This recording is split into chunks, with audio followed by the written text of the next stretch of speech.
Sure, yeah. Good backup. That's right.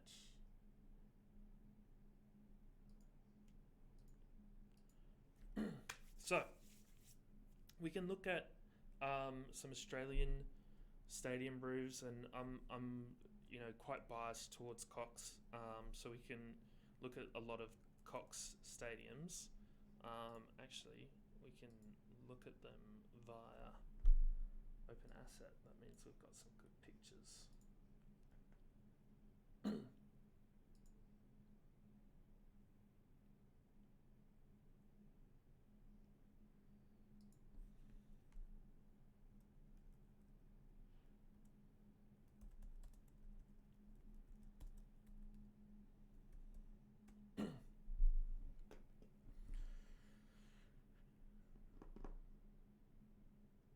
So,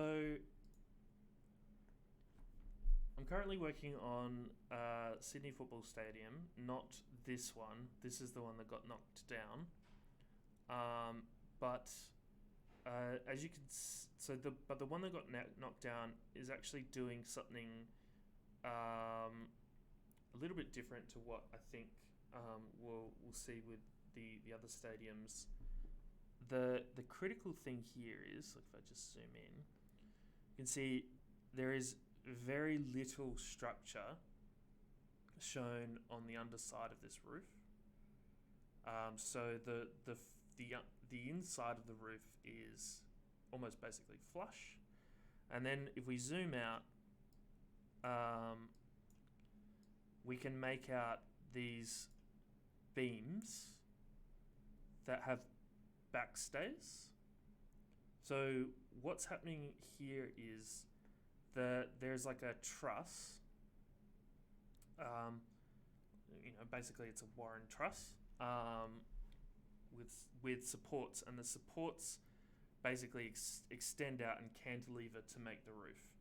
And this particular element is then effectively stiffened by the fact that it's a ring that runs around the whole outside of the stadium. So if you were to go, put force down on this particular point, put a force down here, the stadium the roof in section is doing this, where the yellow section is stiff, and as we push down here, this wants to move up because it's effectively seesawing off this point here. Let's undo that one.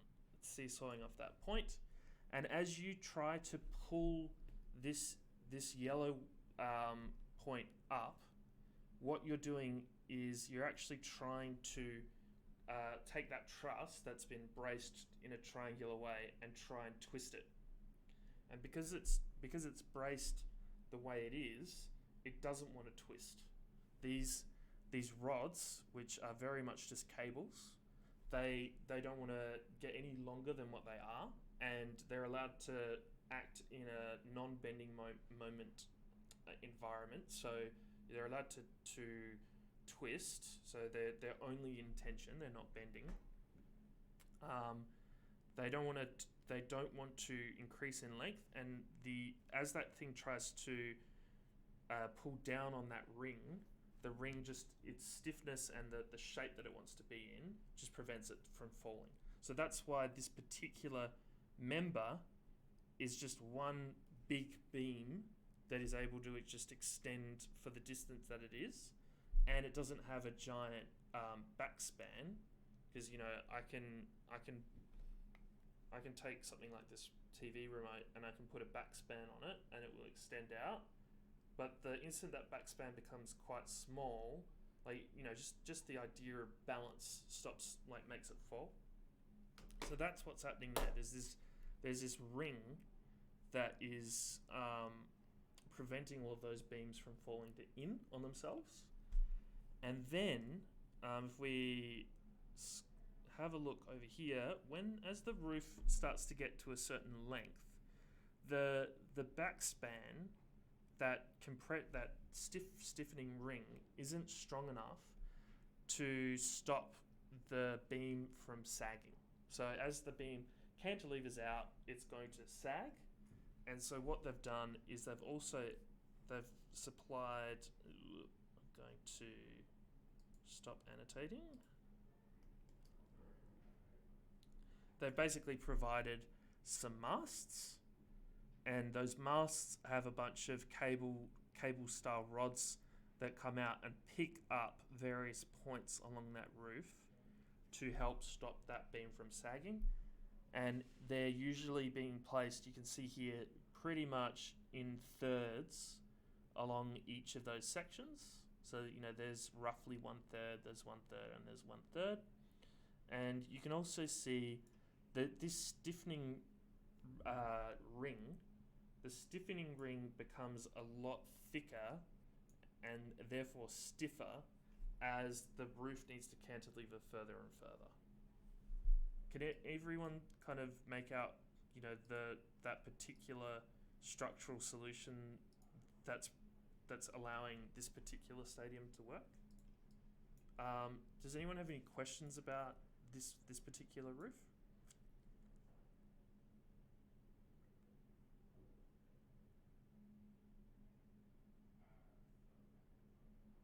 Cool.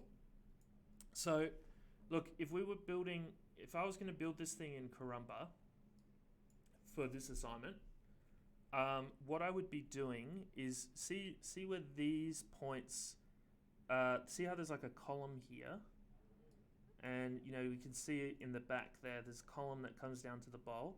The instant I would draw a center line that describes that column, but the instant that column touches the bowl, I'd be saying there is a support there, because we're not going to get you guys to design the structure of the whole bowl and the walls and all of the stiffening that needs to go into that.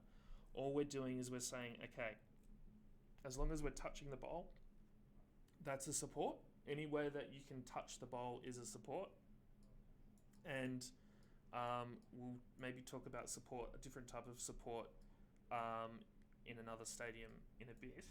So where these come down and hit the roof or the slab of the building, I would say that's also a support in our Karumba system. That's an immovable hand of God there. Cool? Okay, let's go to another one.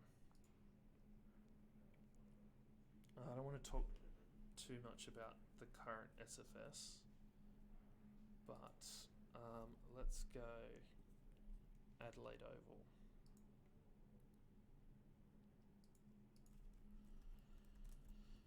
Adelaide Oval is a really interesting situation. Regularly we will see in Australia, cricket stadiums used to be these old traditionalist style cricket spaces that prior to sort of like the 70s and 80s were very informal spaces. Formal spaces that were used by kind of like the elite as just a recreational space, and Australia as if you look at any of the sort of history of cricket in Australia and the world, Australia was kind of the country to make cricket big as an entertainment event. Kerry Packer basically paid quite a lot of money to very good cricketers around the world and made a spectacle of it. And so generally the size of these cricket stadiums, like if I actually look up Lord's Cricket England,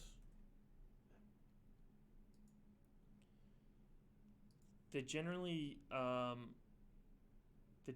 pretty tame. Like, you know, there's not very many people that you're able to fit into this, and they've all kind of just been cobbled together. Like, you can see there's these heritage style pavilions that have been placed in, and the stadium rarely gets designed as like one single element. Like, even the MCG wouldn't really be considered like one particular stadium design. It's actually 5 different pavilions that are all joined together. And so what ends up happening is, with these types of stadiums, they very rarely have the ability to rely on a compression ring type of structure. So what we saw with SFS, the previous one, they were able to design and build like this ring that was going to stay stiff, and it was able to basically just rely on its continuous periodicness to be able to stay stiff. Whilst a stadium like the West Stand here, this is actually prior to Cox doing a lot of the more modern work, is relying on these large Toblerone trusses that come out. So Toblerone meaning, this is actually triangular and revert. What are you going to say, Carson? Was that Carson?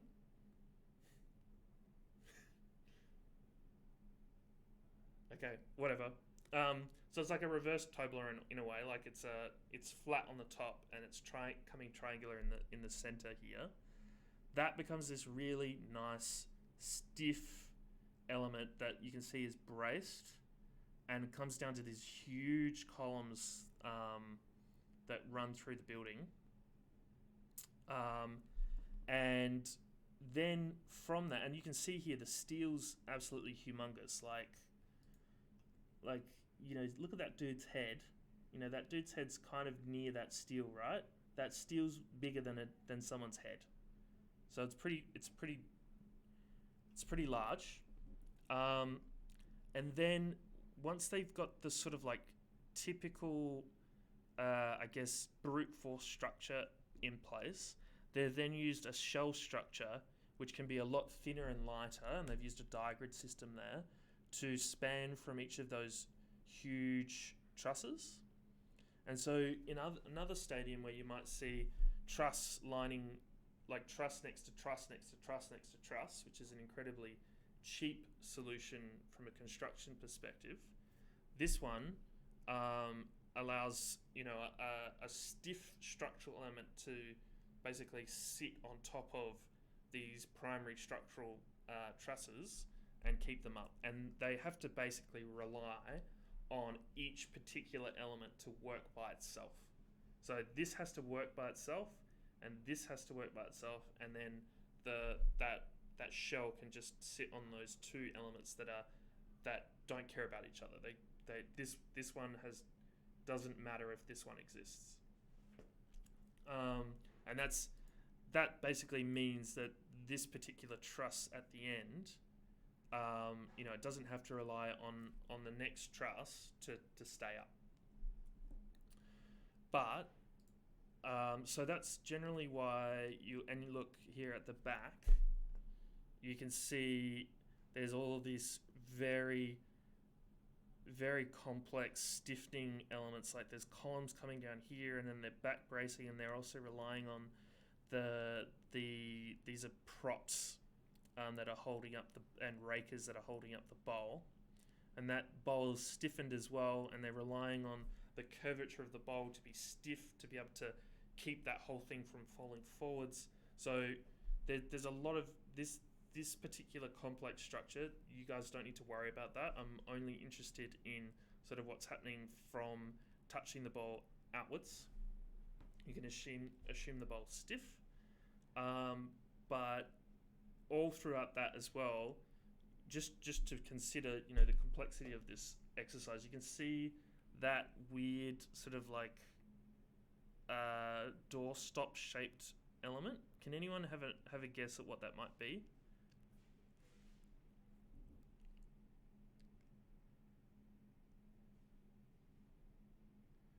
No? Just take a step back and stop thinking about structure.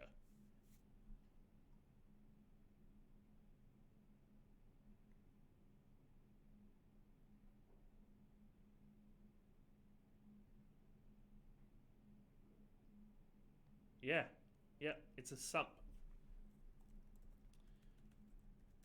Roof sump. Basically we have to, generally when we have large downpipes, we have to sort of provide the downpipe with a bit of we call them sumps, but you could call them like basins or sinks or whatever, that allows it basically collects quite a lot of water and holds it there whilst that water is going down the sump. And depending on how much water you collect, nowadays we also have these things called siphonic siphonic roof drainage, which actually sucks the water down. It doesn't just let it fall, but they generally need these sort of like capture environments so that the drain itself doesn't have any air connected to it. It's completely charged with water, and then it will suck it out. And so that's generally what those types of elements are. And you'll see how there's like a structural member there. Just running right next to it is this smaller element that takes a bend. It runs through this weird cleat, and see how there's a little hole through it, and that runs all the way down to the ground. So that's a downpipe that lets all the water that's coming onto those roofs. And we're talking about quite a lot of roof here, guys. So quite a lot of water. I know it's Adelaide, but it does rain in Adelaide, and lets that water out. Depending on the environment that you're in, so if you're designing for this thing to be in Sydney, this stadium to be in Sydney, but you're more than welcome to choose another location for this stadium that you're working on. Go have a look at the average rainfall that will be happening in that region, and find out, use that rainfall to work out how heavy your rain live load might be on your roof. So if your roof has got 100 square meters of roof surface area, and the average rainfall across the year is 10 millimeters, then you can take that 10 millimeters and times it by the 100 square meters. Correcting for conversions and whatnot. So 100 square meters is 1,000. No, it's 1 million square millimeters. If you were to times that by, a million's wrong. 1 square meter is 1 million square millimeters. So 100 square meters would be 1 billion square millimeters. So you would times that by your millimeter rainfall, and that would give you a volume of water that would be on your roof, and then you can use that to work out how heavy the water would be on that roof, as a general overall point load that is applied to every node. Cool. So if we go back now, let's look at modern Adelaide Oval. This guy. What a nice photo. It looks like it's from the 70s. Someone's put a filter on it. So this is the mega shell that they put on the southern stand of Adelaide Oval. And basically it's the shell itself is just it's almost like the same thing that you saw at SFS. It's a big stiffening ring. So you can see this giant truss that runs along the outside. and then a smaller structural system that runs on the inside that's designed in a shell shape that keeps that whole thing super stiff. And then basically it's tied to the back of the bowl, and the only reason it's tied to the back of the bowl is to stop it from falling forwards. So the bowl isn't actually holding this thing up, because it's like trying to hold something really big and heavy from just one side. So it's not actually doing the structural work of lifting it. There are these two mega columns. There is, they call them the hands of God. That's why whenever I talk about supports, I talk about them as hands of God, because they're so big. They're the biggest, I think, structural columns in the southern hemisphere when this was built. So they're these giant steel columns that filled with concrete that run all the way to the ground, into the ground. So they're stiffened by the soil. They hold this whole thing up, but the whole thing is like teetering on these 2 points. So the 2 points are doing all the gravity work, like work against gravity, and then the back of the bowl is just saying, hey, I'm going to hold you in place so that you don't tip forward. So it's just keeping that, the bowl's just keeping it balanced. And this thing's absolutely nuts. It's like, where are we? So this truss spans like basically the full length of that distance. So I think it's about 70 meters. And there's no truss that spans anywhere in between. So that whole shell structure is just relying on the geometry of that shell to be able to stay up. So normally here you'd see a stadium using these trusses to do those big spans, but we were able to do it just with that one shell.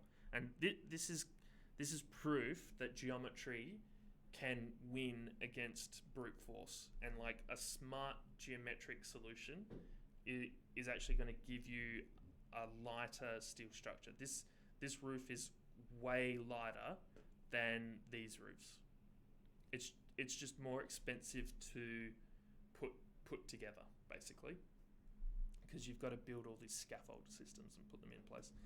And then like Adelaide Oval, it's actually got a big open north end, which is where that photo was taken. So there's no roof on this end, and so yet again why they couldn't kind of rely on like a tied together system. And maybe I'll just bring up another stadium that does something similar. It has no north end, but it does it a different way. And so that is North Queensland Stadium.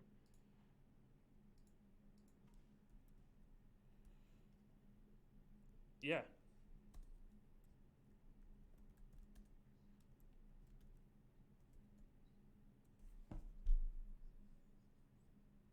Yeah.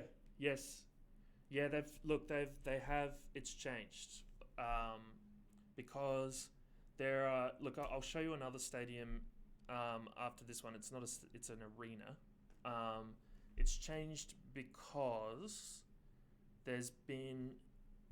There are people that are more capable of building these other types of structures, and I'll talk about them in a second.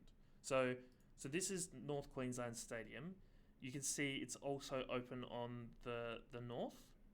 It kind of looks like a big snake when you look at it from above. Is there anyone going to give us a? No, there's no. There, you can kind of see it sort of like snaking around, right? And this is probably the most interesting conventional roof that you can think of, in that it is exactly what you just mentioned. Who was asking me? Was it Kieran? Yeah. So these are just typical trusses with like a very simple substructure. Like there's very little curvature in this roof. right? The curvature that you see is not going to provide any stiffness. All it's doing is providing, like, you know, it looks cool. It's far too gentle to be stiff, and so what they've done is they've actually covered up, like this. See that roofing material? That's just covering up these thick wedge-like trusses that, and you can kind of see the sides of them, that those sort of like Warren trusses that come out to a point, and there's quite a lot of depth in there. It's just hiding all of that. There you can see how deep they get from this angle. See that depth there? Actually, to be honest, I reckon they're using that as a... This is probably a big gutter somewhere. There's a big gutter in there. So what ends up happening is when you start using a truss that runs, like they've got this giant truss that comes out, you can't, the truss and the connections between each truss aren't stiff enough. So they weren't using any curvature between the trusses, and so therefore the trusses can basically twist and warp, and nothing's going to stop that from twisting and warping, and it will just fall. So what they've had to do is they've had to add these giant backstays. So this is connected to the bowl, but this is like a big truss element, and then these big columns and like this whole element of the back wall of that facade is a truss. Like if we go to this whole facade is a giant truss that comes to the ground. It pins to the ground with these massive plinths. The reason these plinths are so big is because they didn't actually pull the truss to the ground, and so the truss ends at this point, and there's now a bending moment. So if they would have just put a vertical column there, then that whole thing would be able to bend. It's like, you know, if I were to take a metal ruler and try and bend it in half, then any other force that I put on that now in that direction of bending it would be able to, it would be a lot weaker because of the bend. So we've effectively designed a bend, and we've now had to put in this humongous plinth to prevent that bending from happening. And then this truss basically goes from the roof down to that plinth, and then also back. There's another truss that goes from the plinth up to the back of the bowl that stiffens that whole thing up all the way to the ground and prevents those very conventional trusses from falling forward. So what I would expect, like if you're going to try and produce this type of structure for your stadium design, then this would be a support, and any connection to the bowl would be a support, but I would expect you to actually have to draw the members that come down around the side and around the facade and all the way to the ground. So including this plinth. So yeah, if I was doing this as an assignment, I'd actually probably pull this guy all the way down. Get this out of the way. I'd pull these all the way down and put a support at... I'm going to annotate supports with stars. Put supports here. The supports would be around there. And then there would be a support there. That's where it's connecting to the bowl.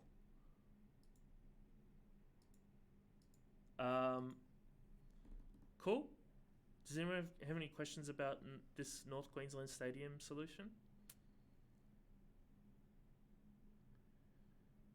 Okay, so things are starting to change. In Australia, at least, everyone is very conservative. So, like, if I'm working on an airport and I want to try a new tile solution in an airport, then the airport operators will ask me, can you show me any other airport in Australia that uses that tile product? Because we're not going to be the guinea pig. And every single airport operator will ask that. And the same thing happens with these stadium roofs. Governments who commission these and the operators that use them, they don't want to be the guinea pig for something like a stadium, because politically, if it doesn't work or if it ends up being more expensive or whatever risks that you're taking is effectively, it's a political suicide for some people.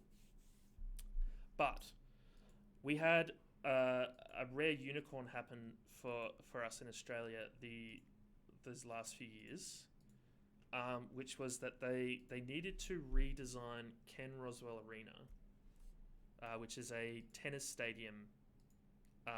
arena in Olympic Park.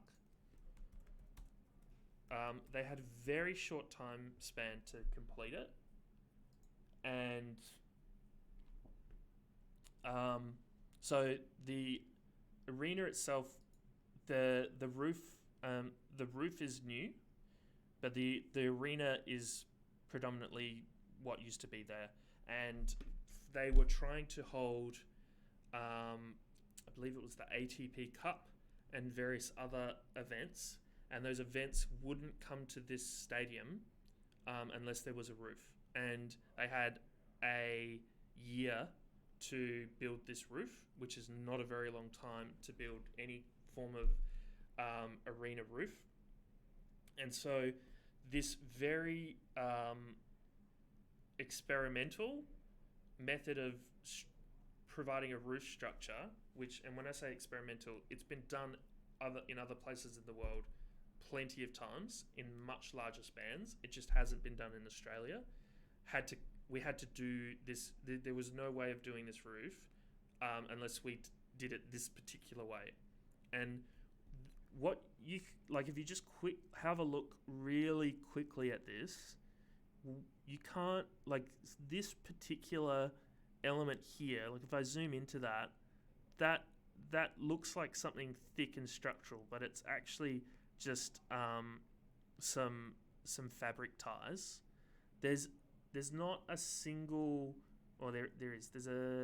There's two large structural elements. Actually, no, there's zero.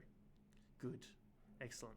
There's not a single large structural element like a truss or a cantilever that actually comes from the edge and picks up the center of this roof.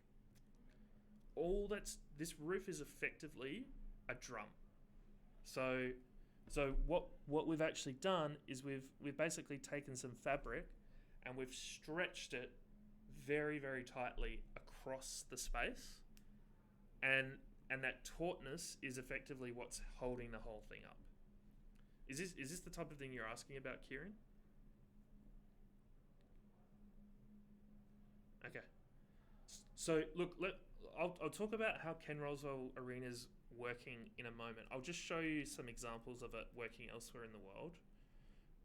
So in Warsaw Football Stadium, they have a similar style roof. You can see there's this, almost like UFO looking type thing with scoreboards that is just hanging in the center. And effectively all they're doing is they're just running cables from one end of the stadium to the other, from one end of the stadium, and so on and so forth, all the way across. And that is then pulled taut, and you're able to basically hang whatever you want up.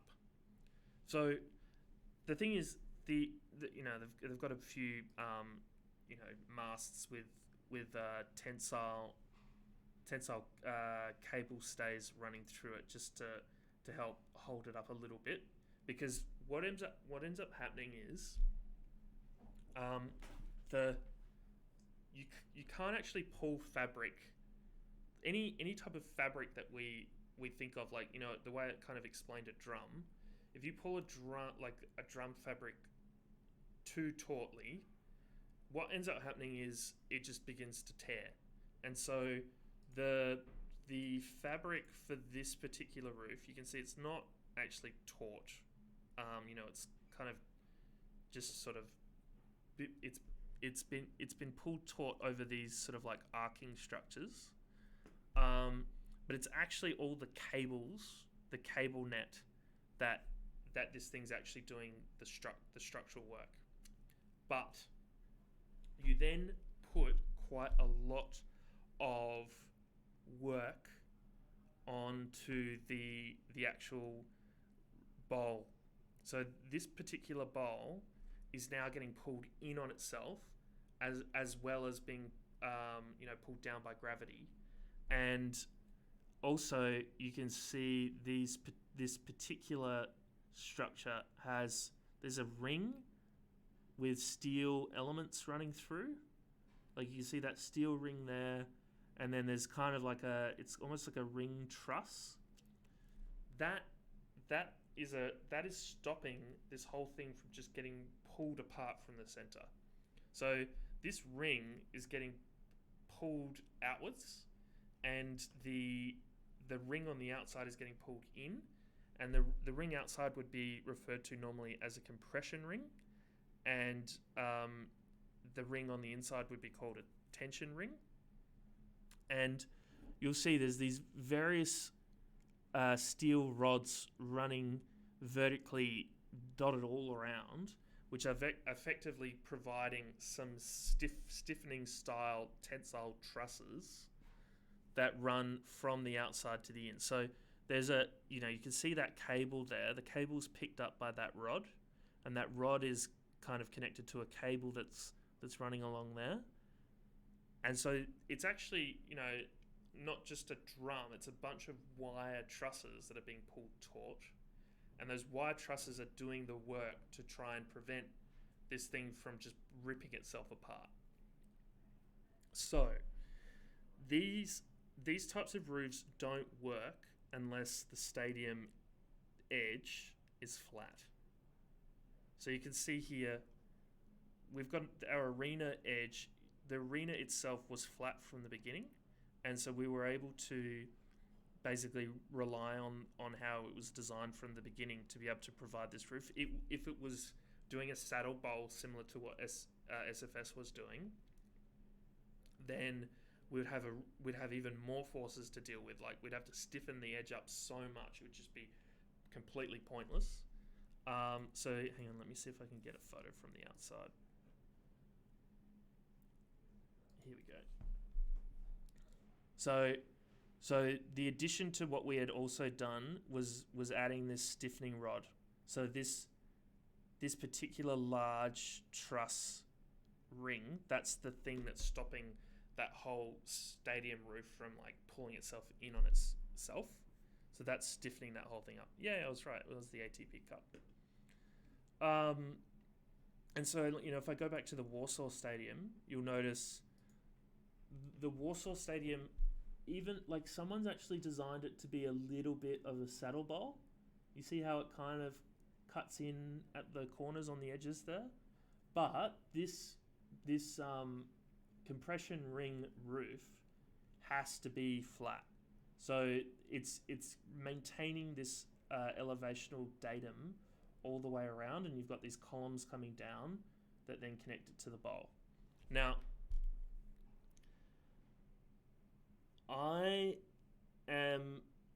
this type of roof is one that would be described as funicular, and one that would need to be solved with an eigenmodes method in Karumba.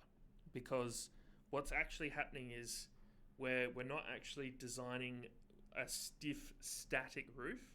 If I actually push down on a part of this roof, the force actually ripples through the whole thing like a drum, and you actually end up with vibrations, and things will move up and then down and up and down, And the roof is actually in quite a lot of dynamic forces all the time. And so Karumba's been like the typical analysis method with finite element analysis in Karumba is not necessarily designed to handle that type of structure. So one thing that we can do, I'd like you to do, is avoid designing structures like this, please. Even though I think they are, from a stadium perspective, probably the best roofs that we could be designing for stadiums for the future, from a sustainability perspective, and from just quite the fact that we can do really cool designs with them as well. They're not the best choice of structure for you to demonstrate the things that we've learnt in this term. So is everyone agree to like why I don't want to see these types of structures, even though I think they're really cool? I think they're a bit out of your comfort zone when it comes to learning with structures. Leave this type of stuff up to structural engineers.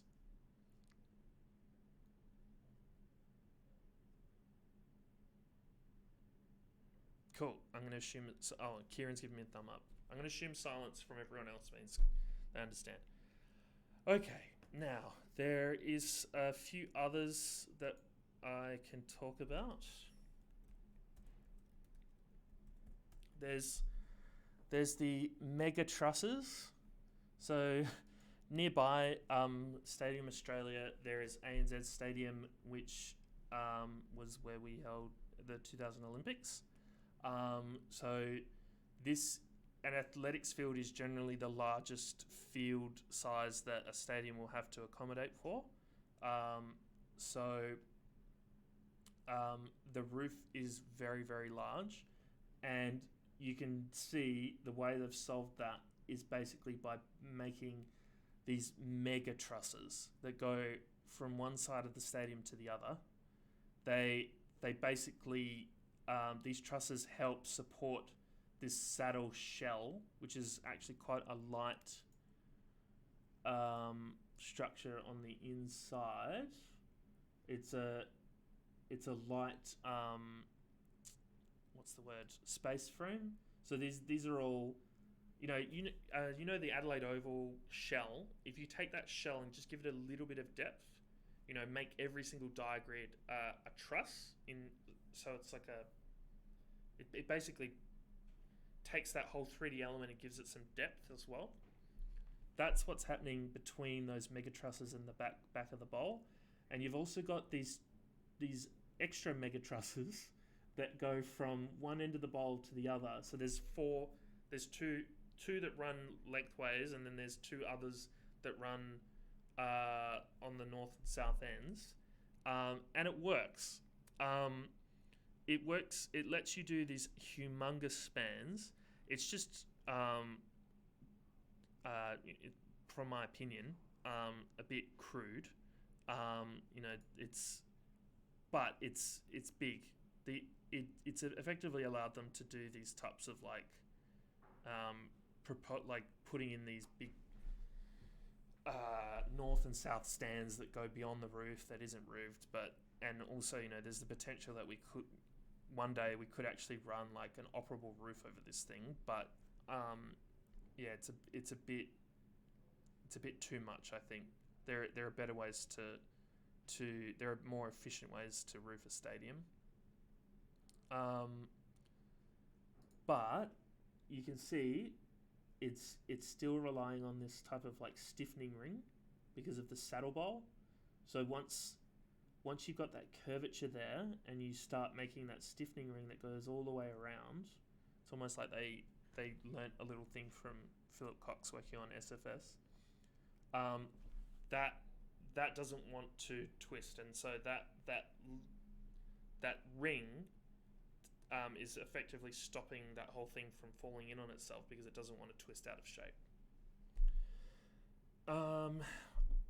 there is one other stadium that's probably a bit far out that also uses the mega truss, and I think someone mentioned it earlier this term, is Wembley Stadium. Wembley Stadium uses a mega truss, but what it does with that mega truss is it then it uses it as the height of that mega truss to be able to run these tensile cables down.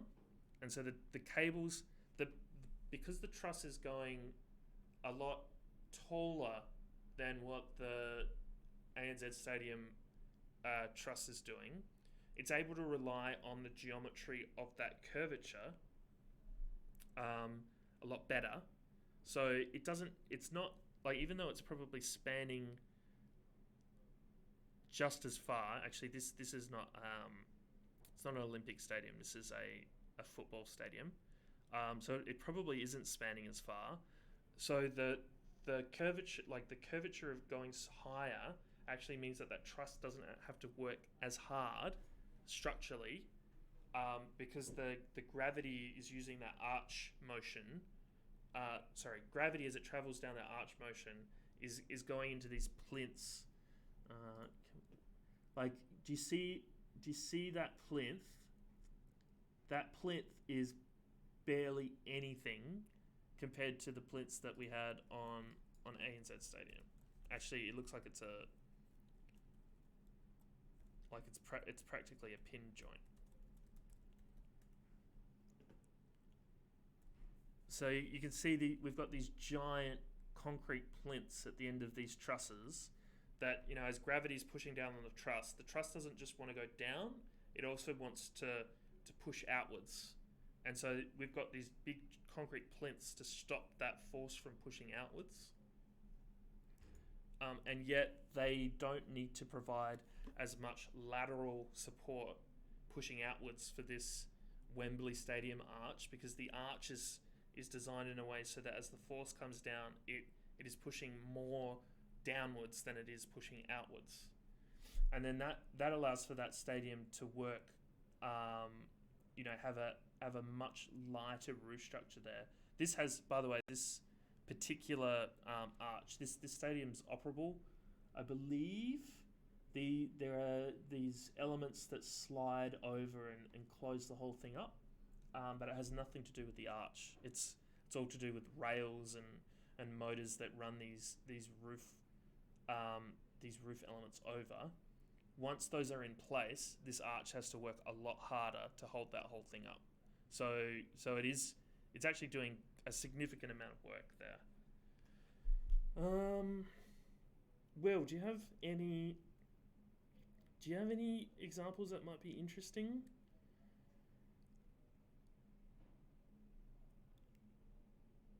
Yeah.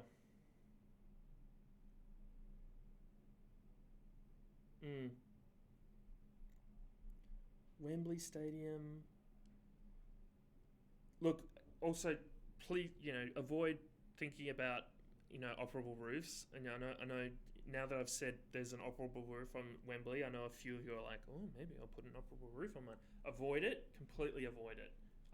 It's an absolute nightmare, because you have to deal with different states of structural load. Like this roof over here has to be able to stand up with two roofs on top of it, and then this whole roof has to stand up with the roof in its operable, with it moved into place, and it also has to be able to do stand up in between those two as you move one to the other. So it's definitely not a first year or even talking to the architects or the industrial designers, a fourth or fifth year style assignment. Just avoid it. There's no point.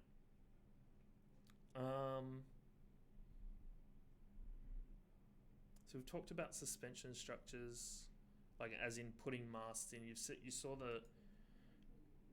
that with Stadium Australia, and SFS has done it.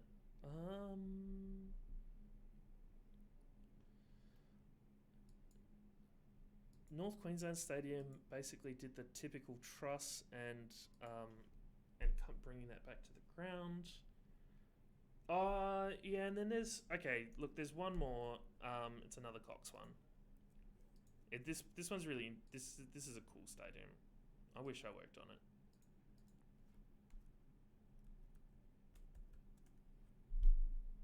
It's Amy Park, or Melbourne Rectangular Stadium. So this stadium only relies on shell structures. It doesn't rely on anything other than shell structures to keep its roof up. So each of these shell structures come down. They're pinned basically to the ground via columns that run through the building. And then if we actually go to the inside of the structure, typically you would expect on like, you know, a stadium like this, like if we looked at the way that Adelaide Oval did it, they had a big truss that came out and held up a shell structure between each truss. But there's not a single truss running between each of these shell structures. The shell structures are just touching each other. And that, in a way, is actually providing the support that the trusses were doing on Adelaide Oval. The only reason that they don't need to use trusses here is because each shell structure is falling in on and propping up every other shell structure that's next to it. So as this one is falling in, it's pushing this one over, and this one is falling in and pushing this one over, and this one's falling in and pushing this one over, and vice versa. This one is falling in and pushing this one over, and what we're actually watching right now is a very, very slow, to the point where it's not happening, collapse. Everything's collapsing in on each other, and by them all collapsing in on each other, they're stopping each other from collapsing. You know, it's almost like watching a bunch of drunk people holding each other up. You know, you know, they can do it. They can all rely on each other, and they can all do it. And once they get into this equilibrium, they can keep each other up. That's what we're looking at here. And the reason why we don't see stadiums like this normally is that they're so complicated to put together. Because so you can dump one of these shells in place, you know, build it, but the shell won't stand up by itself. So that's why when I mentioned, you know, the typical truss stadium is actually quite good at it's cheap at being constructible, because you can build a truss, you know, can cantilever, and it can be chunky steel and be very wasteful in terms of material, but you don't have to spend any energy holding it up after you've installed it. But with this particular stadium, after building every single one of these shells, they have to build them in a certain way, and the way is almost determined by the engineers. It's not the builder can't really say, I want to build that one first, because, you know, I'm going to build this section. They had to build all of this stuff in a very specific sequence, and they have to prop it up structurally until it's finished. So they can't just say, okay, we've finished on this section, we can take away the props that keep it up while we're constructing. They have to finish the whole 360 degrees before, you know, all of those drunk people are able to hold each other up at the same time.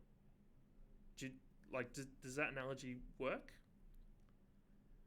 And it's a very, very rare stadium. You won't see structures like this much in the world, because of that. But I reckon this is probably other than what we've done in Ken Roswell Arena with that sort of compression ring tensile roof stretched over like a drum, Amy Park's should be considered the most innovative roof structure in Australia. So if you want to play around with and now I know Will spoke to you guys about shell structures last week.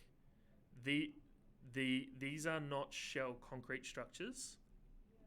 The panels in between each beam is not doing any structural work. It's just a surface that's been fixed on.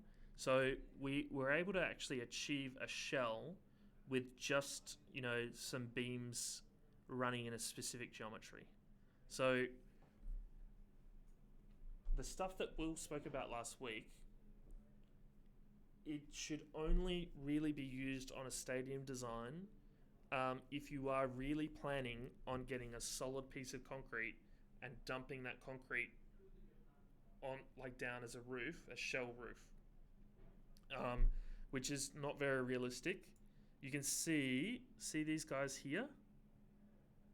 They're the cruciform joints. So it's basically you take a CHS, you weld a circular plate on one end, you put two like an X form plate steel welded onto that circular plate, and then you have another plate welded onto the cross form. There's a hole in the end plate, and you do that on both ends, and you can bolt those together. So form steel joint. No, maybe I'm using the wrong terminology. That's what I call them. Cruciform. Well, you can see it. You can see it pretty good on it. On this, you'll see these on a lot of Cox stadiums. We like them a lot. You can see there's cruciform joints there, and there. So what that's actually showing you is that this particular element here, from that cruciform bolt across to there. So I'll draw it.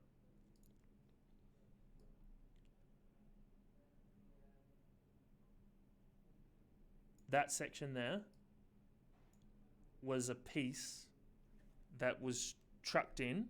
So they had to build that. That's all built and welded. It's trucked in. It's craned into place, and it's then bolted into the roof. And so you can basically go through and find the sections of roof that this must be. There we go.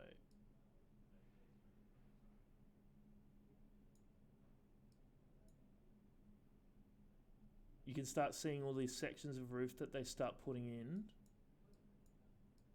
based on like its constructability. So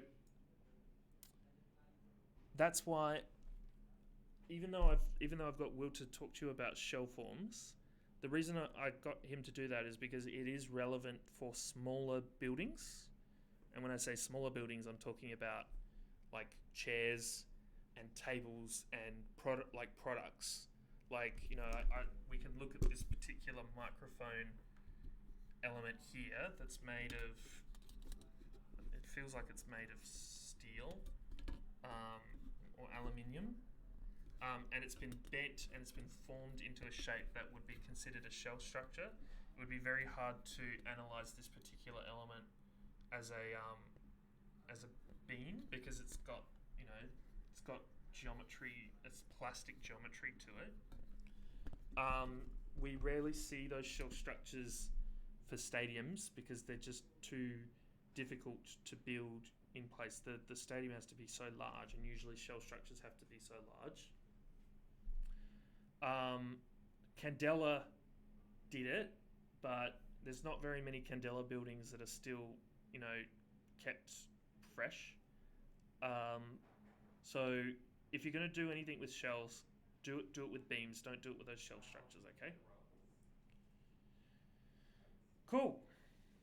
Does anyone have any questions about these stadiums before we do the tutorial?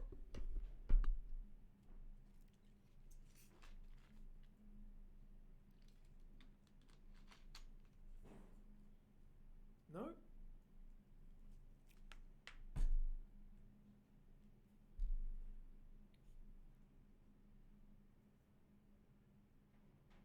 Yeah, why not? Yeah, all good.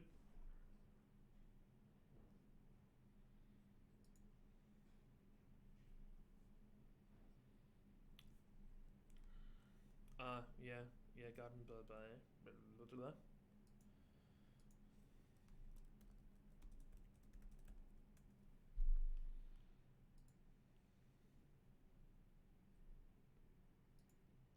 Well, they're supporting them. They're supporting themselves. So these are shell structures very similar to what Amy Park was, right? So each of it's like a see this ring. There's like a wire, like almost like a wire ring up there, right? I'll draw it. There's a wire ring that goes around that whole shape, yeah? And there's another one here, and another one here, and so on and so forth, yeah? Those rings are they're only good at supporting themselves in tension. So what they're doing is they're relying on the fact that it's a ring in itself. So it's a completely circular shape, so that if I try and pull down on this part of the structure, there are other parts of the structure that pull back on it. Does that make sense? So then all they're doing, these tree structures are actually doing something structural as well. They're just basically connecting all the rings, and they're putting them into a particular shape, and they're saying, okay, stay, you this is a ring, and I want you to stay at this position. And then once that tree structure is put in place, then any pulling in any direction, it's going to act like a bike spoke, right? It just does it resists it, but that is not what's happening here, right? So you can see these masts. That is just a central structure that is then they've got wires. You can see them. Let's zoom in. Do you see why? And I guess this little exercise also kind of helps me. What's the word? Justify the first exercise, where you actually need to be able to go look at a structure and see how it's working. So you can see that this is a very straightforward, column on the inside, which is then you've got a cable there, a cable there, a cable there. So that is effectively producing a truss. There's a ring truss that runs around in that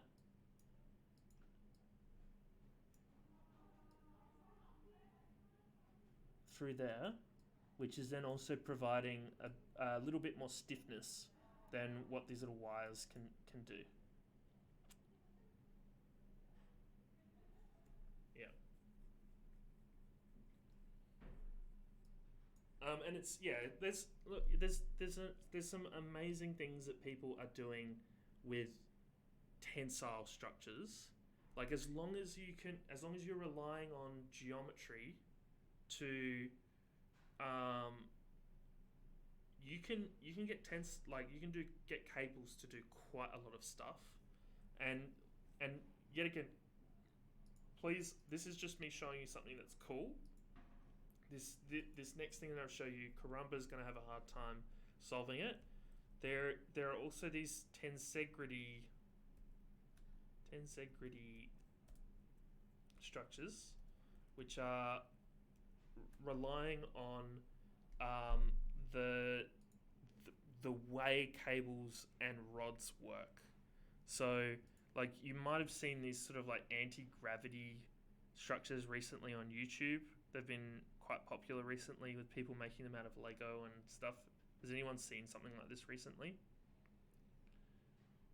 So So what it's doing is it's relying on the elements that are in bending, so the elements made of timber or steel or whatever, to be rigid. They have to be rigid or this won't work. And then in this particular case, this cable here is preventing this particular element from falling. These cables aren't preventing anything from falling because they'd be under compression. What they're doing is they're preventing the element from moving away. So if I were to place this point here and this thing were to fall, it would want to fall in this direction, right? Because there's a pinpoint there. It would if I held onto that as a point and there was nothing else holding it, it would rotate off that point and fall down. So these are just basically providing tensile force. Drew it the wrong way. No, I'm drawing the right way. And that tensile force is preventing that thing from flipping over on itself. And let me guess. We can actually go watch this thing stand up. Our best camera yet on the Google Pixel 6.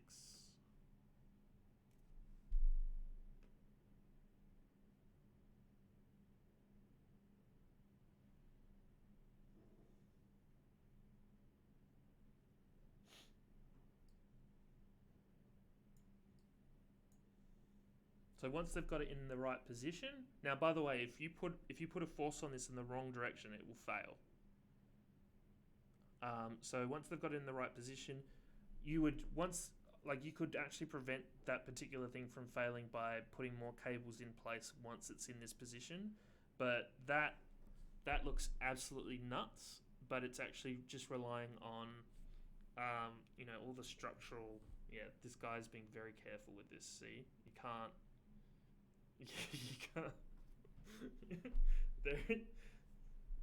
It's not as robust as what people might hope it would be. And then you've got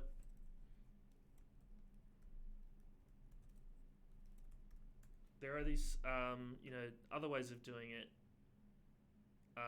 where you've got rods and cables. None of these rods touch each other. But because of the way that you've made a triangular system, usually each rod is connected to each other rod with at least two cables. Do you remember when we tried to make one of these, Will?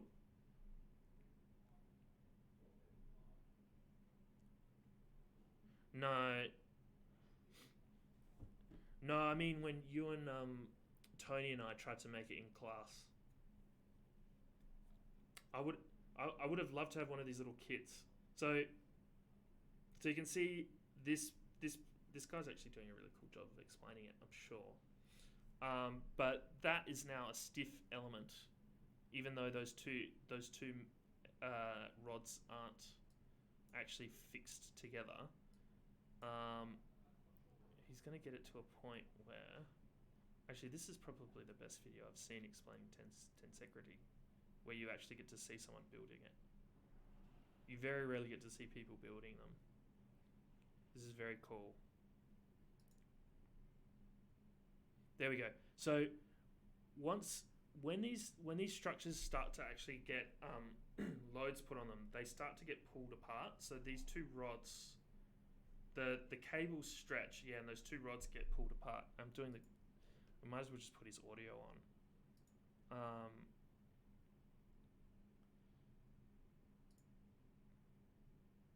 But eventually, yes, okay, what ends up happening is, once you start adding certain cables in, the cables start to pull those structures apart, those elements apart anyway. So as you start adding all of these elements in and they start pulling each other apart, they start to become rigid-ish. You can see this thing's quite floppy, right? So it's a very floppy structure, and that's why Karumba doesn't have a good time analyzing it, because it's floppy. But it definitely is an interesting way of providing a structure. What I can say about this particular guy is what I mean by tensegrity structures is that they're very rarely used in an architectural way. They've only really been used to do artwork. And like Cox is actually, I think, lying in one case. We've got a bridge in Brisbane called Karilpa Bridge. I'll show you it really quickly. It would have been called, what would have been called? Karilpa Pedestrian Bridge. Sometimes when we work on projects, we don't know what they're going to be called. So, like when I was working on Parramatta Stadium, we called it Parramatta Stadium. It was a competition, we didn't win it. And then it's not until after the stadium's finished that they'll like name it. So, from what I understand, this wasn't actually called Karilpa Bridge whilst they were working on it. It was called, not Swan River, something. It's Blah Road Bridge. This guy claims to be tensegrity, which it is a little bit, but it is not tensegrity bridge for the purpose of bridging. So you can see it is actually one of the most standard bridges you could possibly think of, in that there is a post and there is a beam, and some of these masts have cables that run down and pick up that beam, and then there are these masts that come off that beam that kind of support, like they're pulling on the beam itself. So it's kind of like half a truss. It's missing the top of the truss. Can you guys see that? So these masts, the ones that are at these posts, they're the only ones that are actually doing any structural work to hold the bridge up. The masts in the middle, they're there to hold this up, this roof. That roof is a tensegrity structure. It's a compressive element, like an element made of like bending or stiffening steel, and like you can see there's a rod that runs through, and then it's being picked up by these cables. You can see the cables picking them up. So that roof actually kind of flops about in the wind, and the only reason that we don't care about the roof being floppy is because no one's actually walking on it and experiencing comfort. It's not causing anyone any harm by being a little bit floppy. But there's no way that you could have made that pedestrian bridge tensegrity. So, if anyone ever looks up like tensegrity architecture, some other people have stepped into the ring. There you go. Fenner Isler tensegrity structures. There's the Karilpa Bridge. It's a bit of a lie, I think. So just don't get fooled by the lie, I guess. Cool. Okay, tutorial. This isn't even a bridge, by the way. It's a cantilever.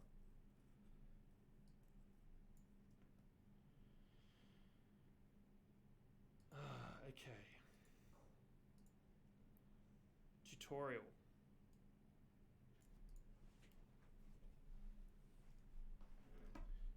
Do you guys want to talk about more advanced data structures, or do you want? The thing is, I wouldn't mind running through designing a stadium very quickly with you, like maybe like a cantilever one. My only concern with that though is that I'm just going to get a bunch of that stadium back for this assignment. Because I've done it before, and the majority of the responses are literally the script that we wrote. And I want to break you guys out of copying someone else's script. Because that's kind of what you've done for half the term, right? I mean, half the year.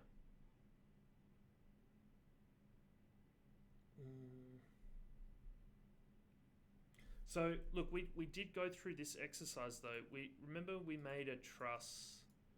We made a box truss earlier in the term. I'm drawing this in as if it was 3D in the plan view.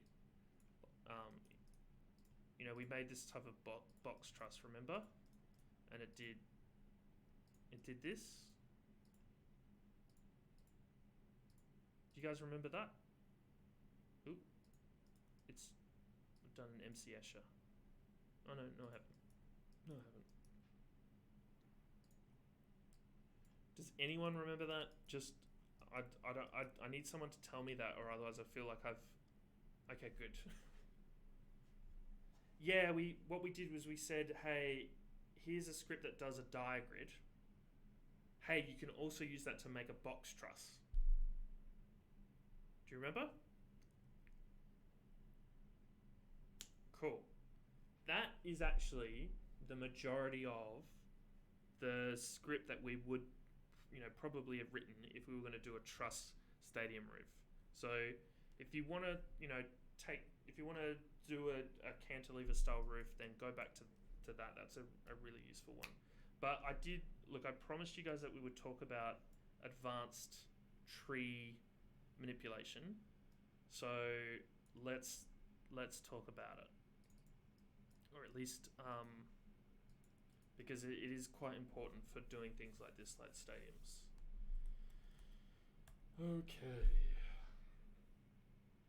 Okay. Only because I'm getting old, and that I teach this particular class, this particular topic, over and over and over again. Like I teach it maybe like 2 or 3 times a year. Have I covered with you guys shortest list versus longest list functions in Grasshopper?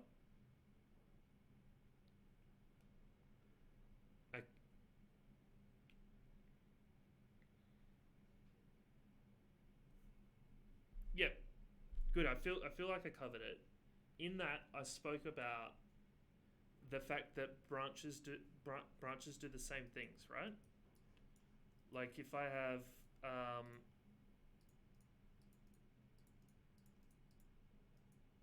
yeah, it's week 8. Yeah, no, I know. It's pretty shit, isn't it?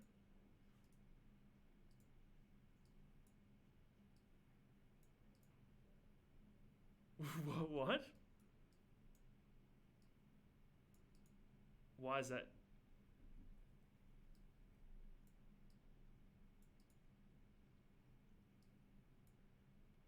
You've jumped ahead a week.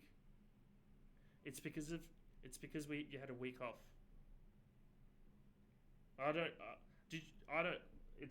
It's not up to me. If it was up to me, you guys wouldn't have a week off. So that way I could teach you more. But you get weeks off in between each term. But the student union complained. So.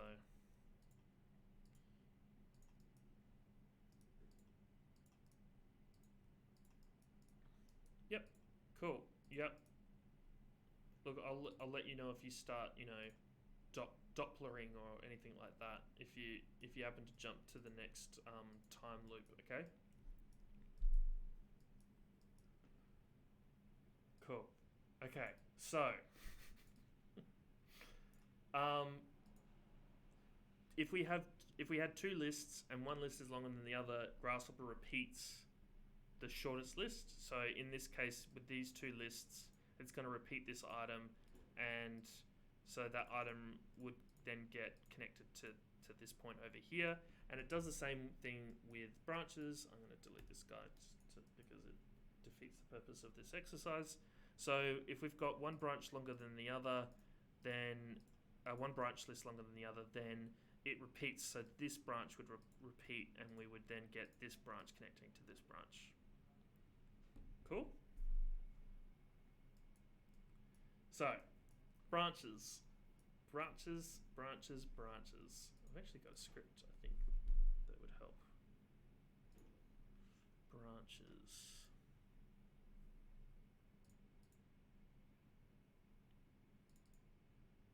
You guys are going to see my messy downloads folder. Lists and trees.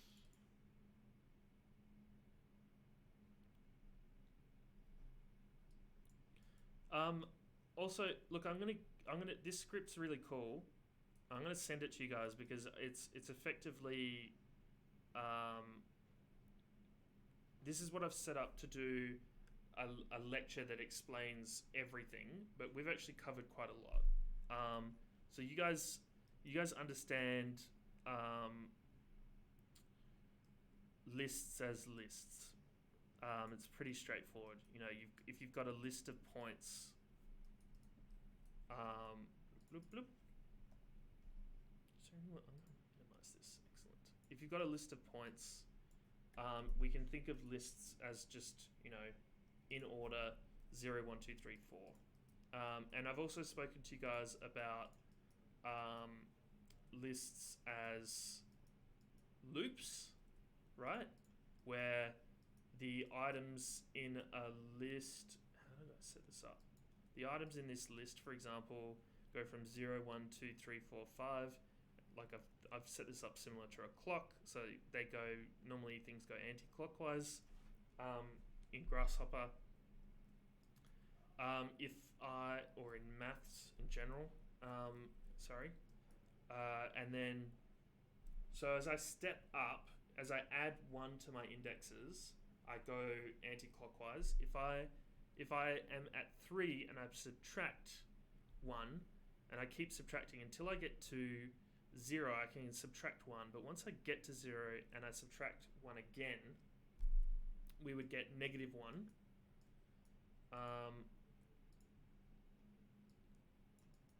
What ends up happening is, what have I done here?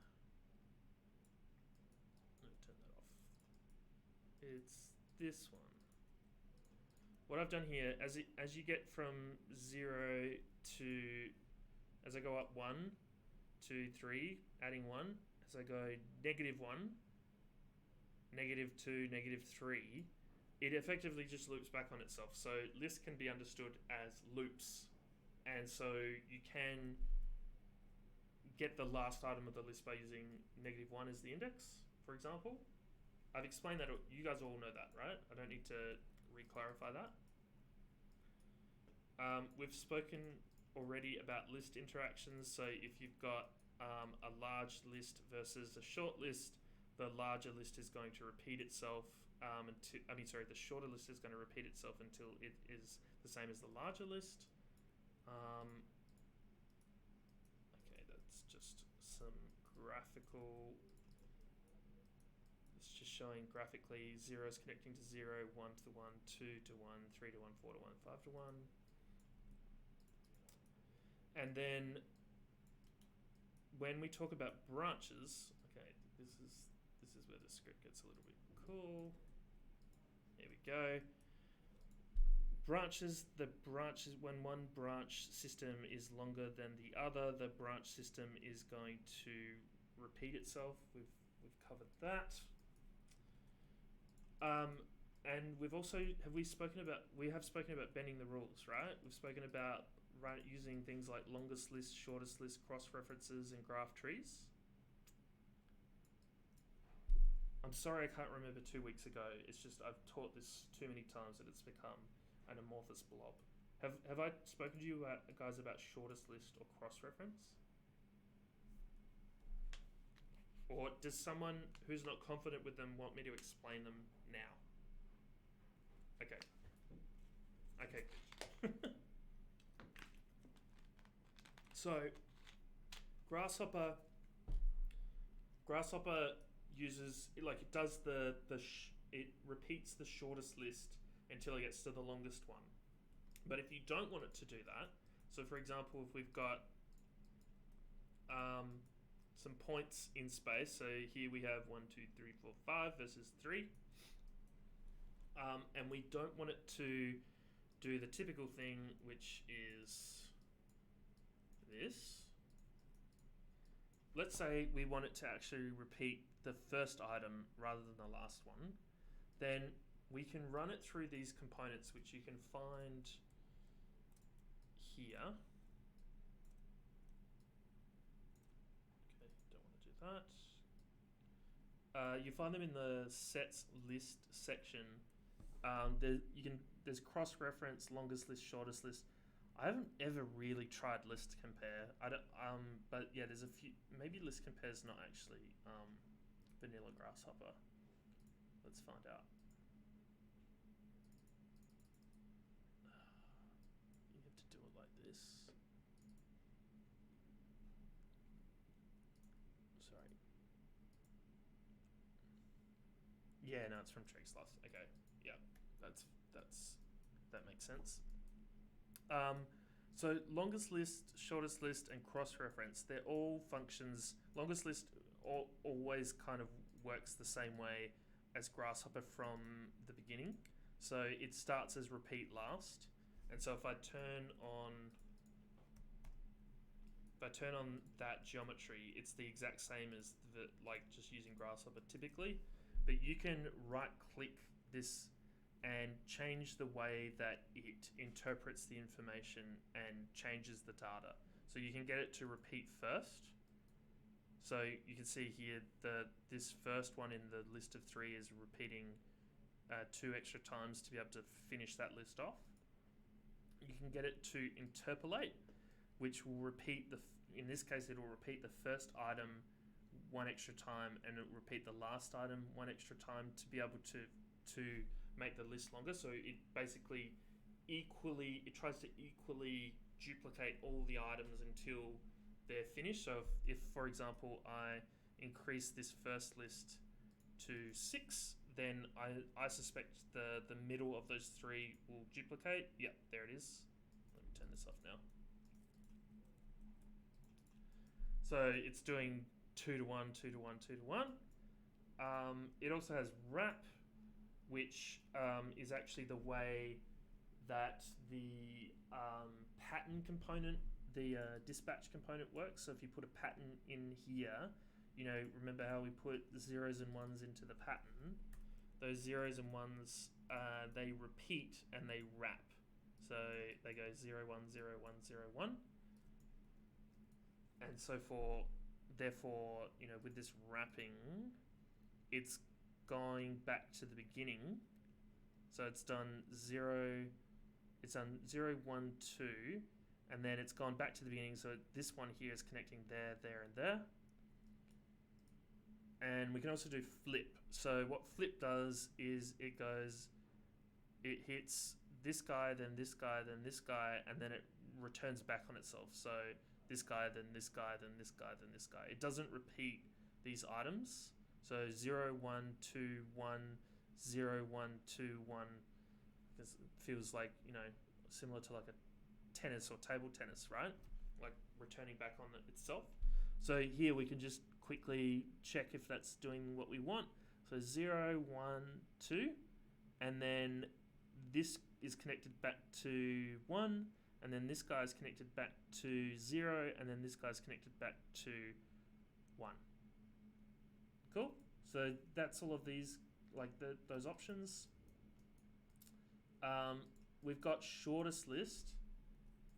Shortest list basically removes elements from the longest of the lists and makes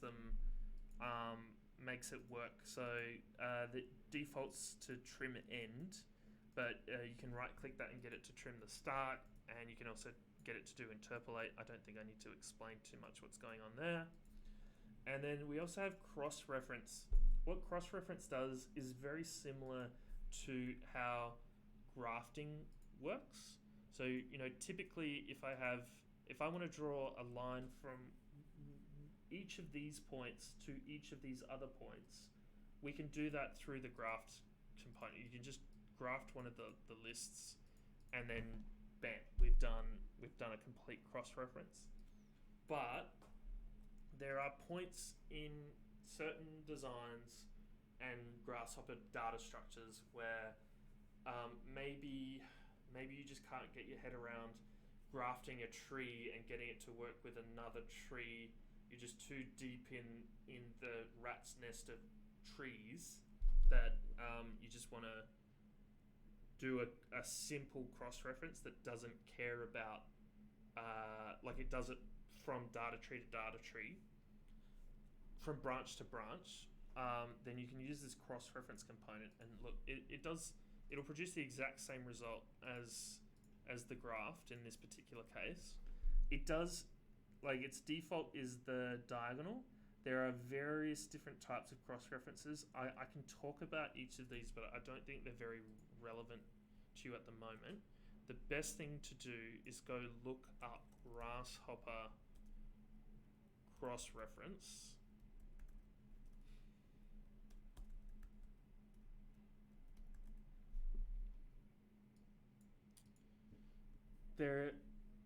This particular post by David's the guy that wrote Grasshopper, or started Grasshopper. This explains all the different types of how the different cross-references work. So diagonal's not the default. It's holistic. Diagonal avoids connecting indexes to indexes, so 0 to 0 is left out, 1 to 1 is left out, and so on and so forth. Lower and lower strict deal with giving you one particular side of the cross-referencing and vice versa. Sorry, I've got this meeting room is next to the coffee machine. I'm getting this awful coffee smell. I'll just be back.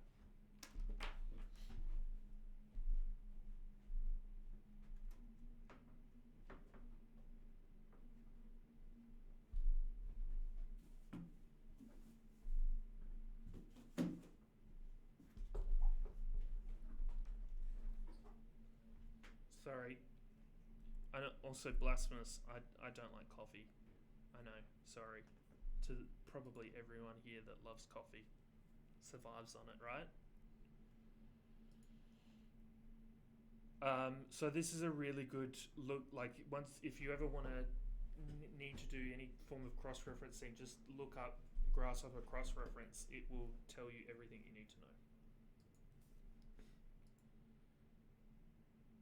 That's okay, Edward. You don't need to apologize for your laptop restarting. It's all good. Okay.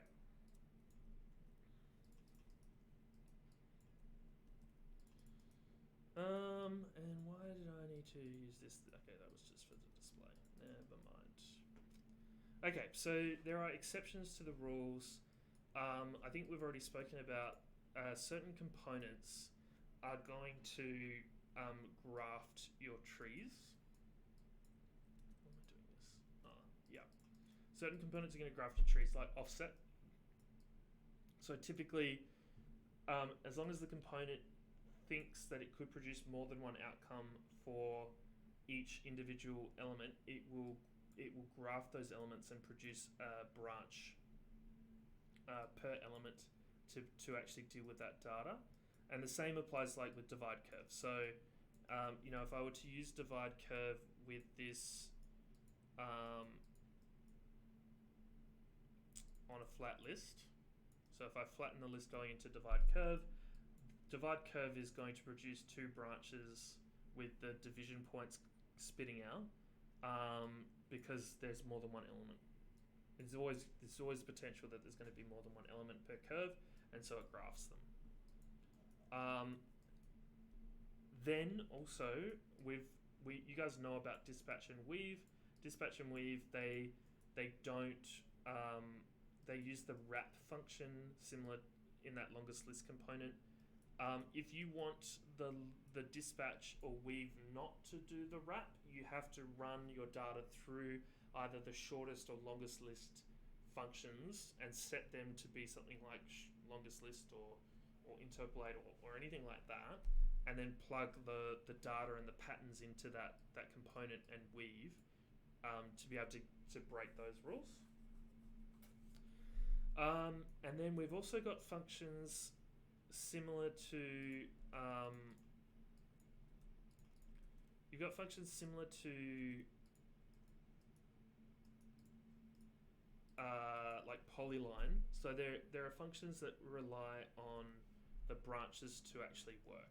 So this particular component here, point order or point list, they like if I put two flat lists in, they basically work on the greater branch. So they're showing, okay, here's index 0, 1, 2, all the way up to index 39, right? But if I do the same process but on a branched list, so there are two branches here with those divisions,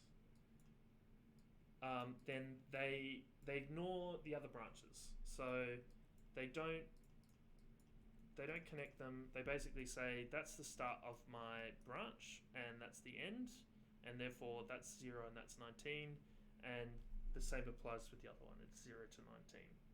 So that's why we need to modify the way our lists work to be able to use components like polyline or interpolate curve, because we need to put them into branches and get those components. Like, we have to basically structure our data to react to the component that we want to use.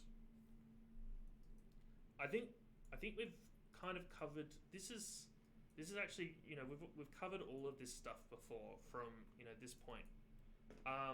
We've also this is probably the thing that we haven't covered. Have I talked to you guys about flipping matrices?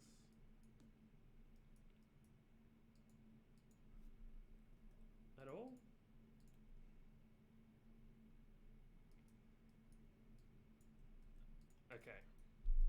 Okay, so we can think of lists in Grasshopper as lists. We can also, like, the branches can then be thought of as lists of lists. So here what I've done is I've just made a grid structure, and there's a branch. This is branch 0, this is branch 1, and this is branch 2, and each of them has points in them that go up. So 0, 1, and 2, 0, 1, 2, 0, 1, 2.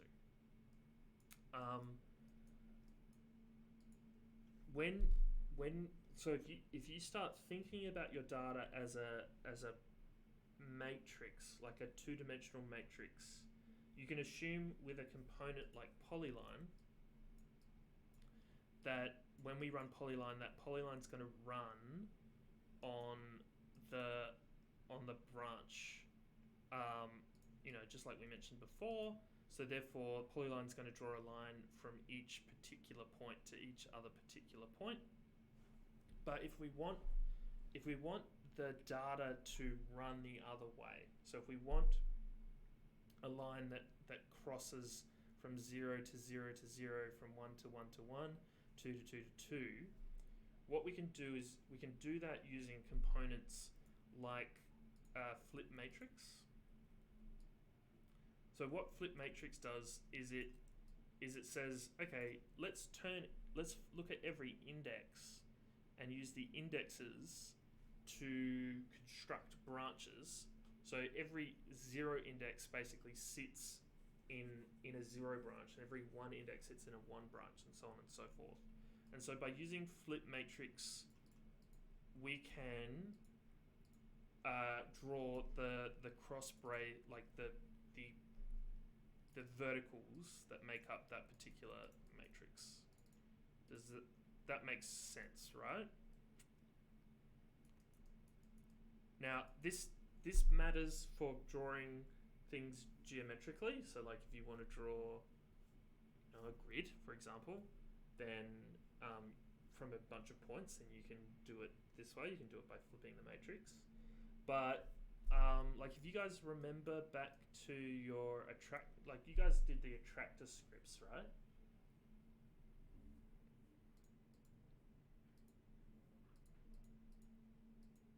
did do attractors.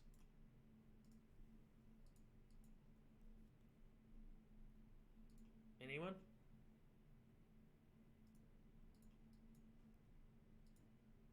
Okay, good. Is that I can't see who answered. Is that this year that you did attractors? Okay.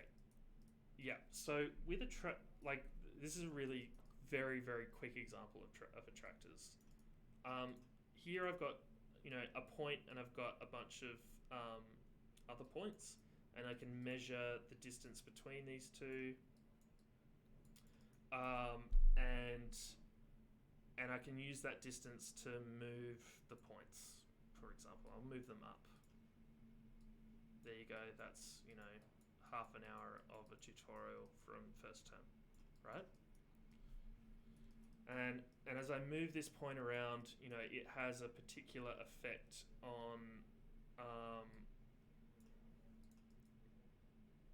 turn the couple off. It has its particular effect on all the points.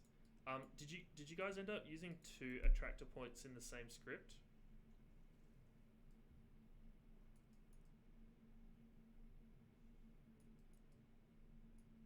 Okay. So look, if I try to do 2, what ends up happening is we've got a problem where we've got all these points. All these points are probably let me do this. 1, 2. One of these points, this guy here, is going to relate to this guy, and then because we've got 2 flat lists, the second point is connecting to every other point, and it's just being repeated over and over again from a longest list perspective, right? Like we've got two points versus 441, and 440 of them are relating to this one, and one of them's relating to this one. So what we could do, and now I'm doing this in a very particular way. I know some of you might realize that I'm kind of cheating a little bit, but I'm doing it because I want to prove a point. If I graphed these attractor points and I plug them in, then what I do is I basically get 2 attractor systems through this branch. So this is saying, okay, this point over here is 3 away, and if I look at my other list, that same point is 21 away from that one.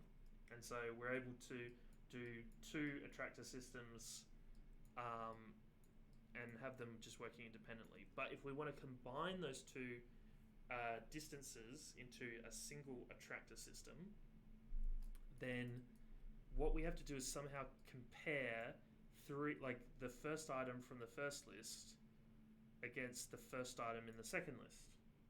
And we don't want to do it like this. We don't want to say, hey, go give me the first point and then go give me the second points, and so on and so forth, because it's going to take forever, especially because we'd have to click this 400 times.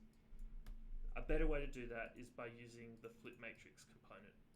What that does is it takes the distances that is a table between these 2 points and these other points, and it gives you there's the 3 and there's the 19. And so we can then use that, like in this case, I can say, hey, get the minimum number of those 2. And the way to do that, you don't use that component to do that, by the way. To get the minimum number with a list, doesn't matter how long the list is, you can just sort it and then pick out the smallest number. Or you can also use this component, the min-max component, and then break that apart, break that bounds apart, and the start number is the smallest number and the end number is the largest. So you can use that, flattening that list, because we're going to do that to a flat list over here, gives us now a combination between those 2. And because we're using the flip list as well, flip matrix, we can add 3 points in, and we're relying on the list structure to be able to understand that.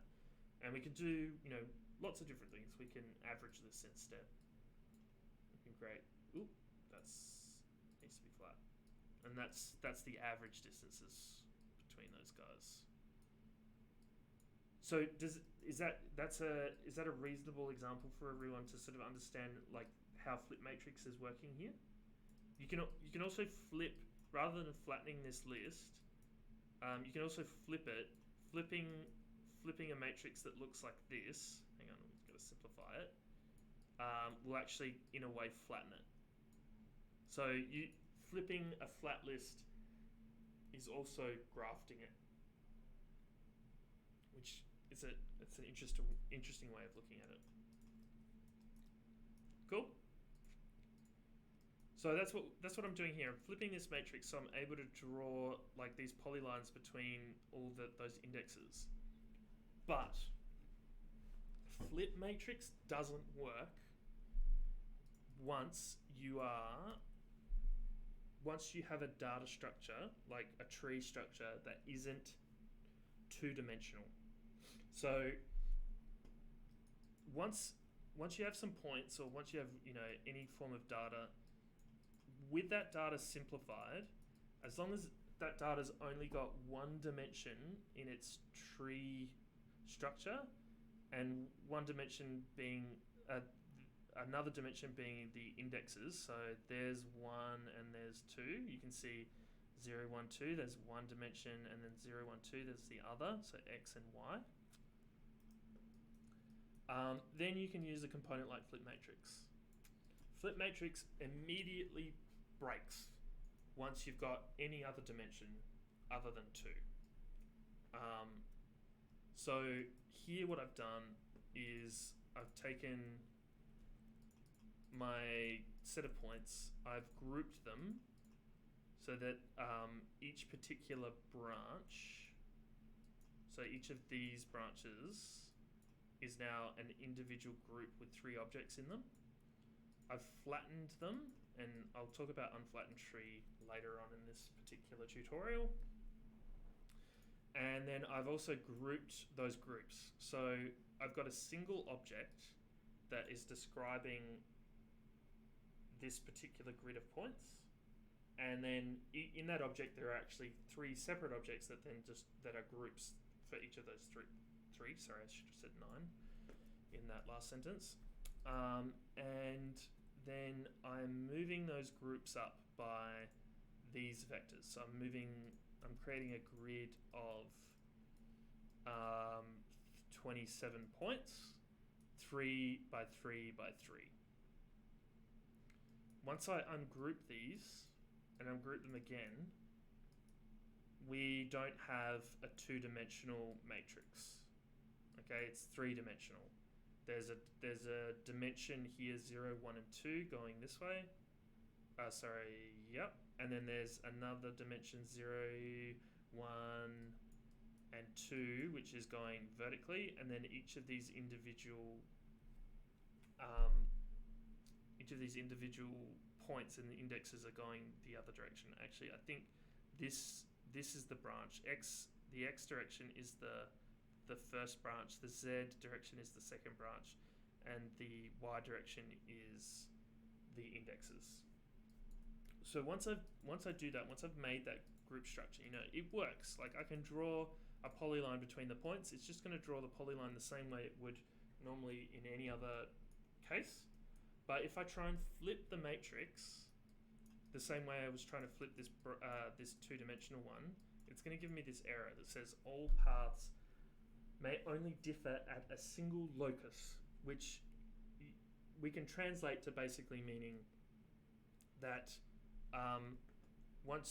when you have a 2-dimensional matrix, it knows the locus, which is a mathematical term, to where to flip it. So it knows to rotate it 90 degrees, let's say, at that particular point.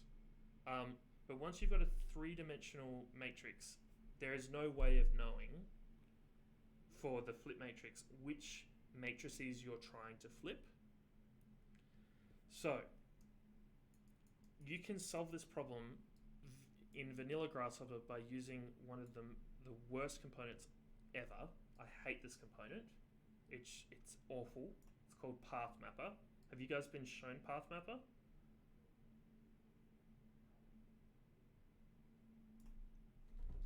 No one's been shown Pathmapper? Okay. Good. I don't have to erase any of your memories. Excellent. But Pathmapper is awful. So I much prefer this component called Flip Last. And I'll explain why I hate Pathmapper before we talk about Flip Last. Let's talk about Pathmapper. Pathmapper is very similar to cross-reference in that there is not a very, if you go click Pathmapper, it doesn't really tell you much. It just gives you this sort of exclamation mark. You can plug stuff into it and you can look at the outcome and it will just give you the stuff that you plugged in, right? It doesn't do anything there. You can double click it. It tells you Lexa combo editor, source versus target. You can use the following constants. Item underscore count equals number of items in the current branch. Path underscore count equals number of paths, branches in the tree. Path index equals index of current path. That's all it tells you. And look here, you can see I've done A, B, I, A, I. Like, it doesn't really give you much information other than this. The best thing to do if you want to learn how to use Pathmapper is very similar to cross-reference. Just go type Grasshopper Pathmapper. Someone's made a video on it. I don't want to teach you it because it's actually awful. Other people are saying that it's awesome. This particular image will tell you mostly everything you need to know to be able to actually work with the Pathmapper. This one's interesting. ABCI, ABI, item count. Yeah, it's a bit nuts. It's got its own sort of language to learn. So what I'm doing in this, what you can do if you want to cheat, you can right click Pathmapper.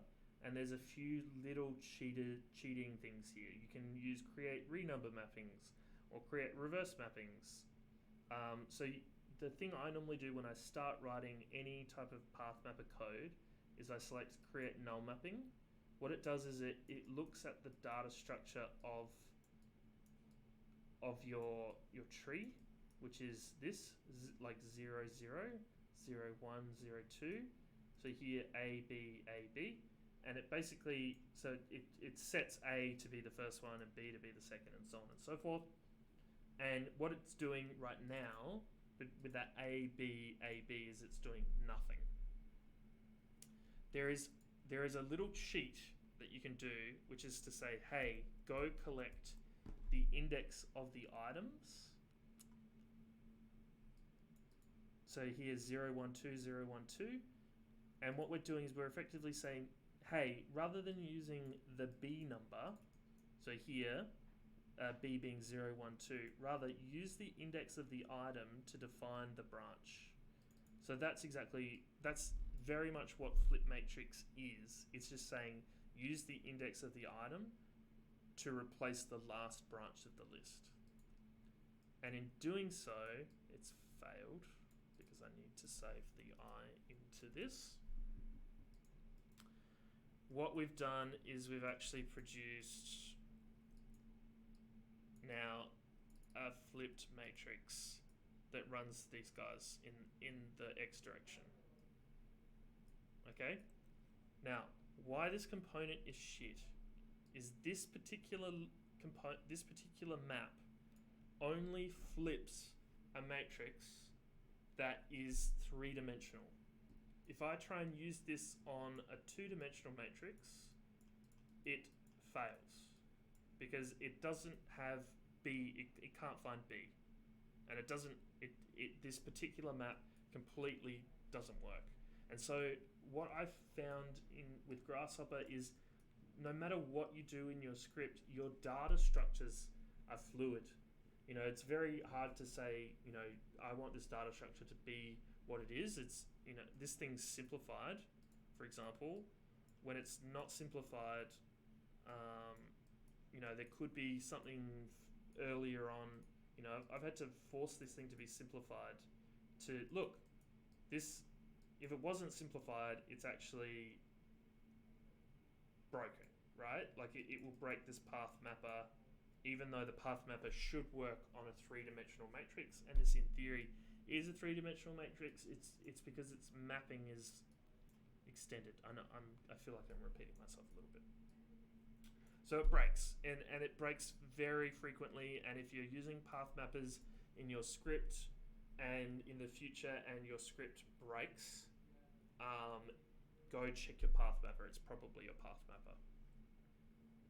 So this guy here, Flip Last, that is one of my favorite components from my favorite plugin. This plugin you should all go get this plugin after this tutorial. It should be the first thing you install after you install Grasshopper. It's so useful. It's called Tree Sloth. I think I've mentioned it to you guys already.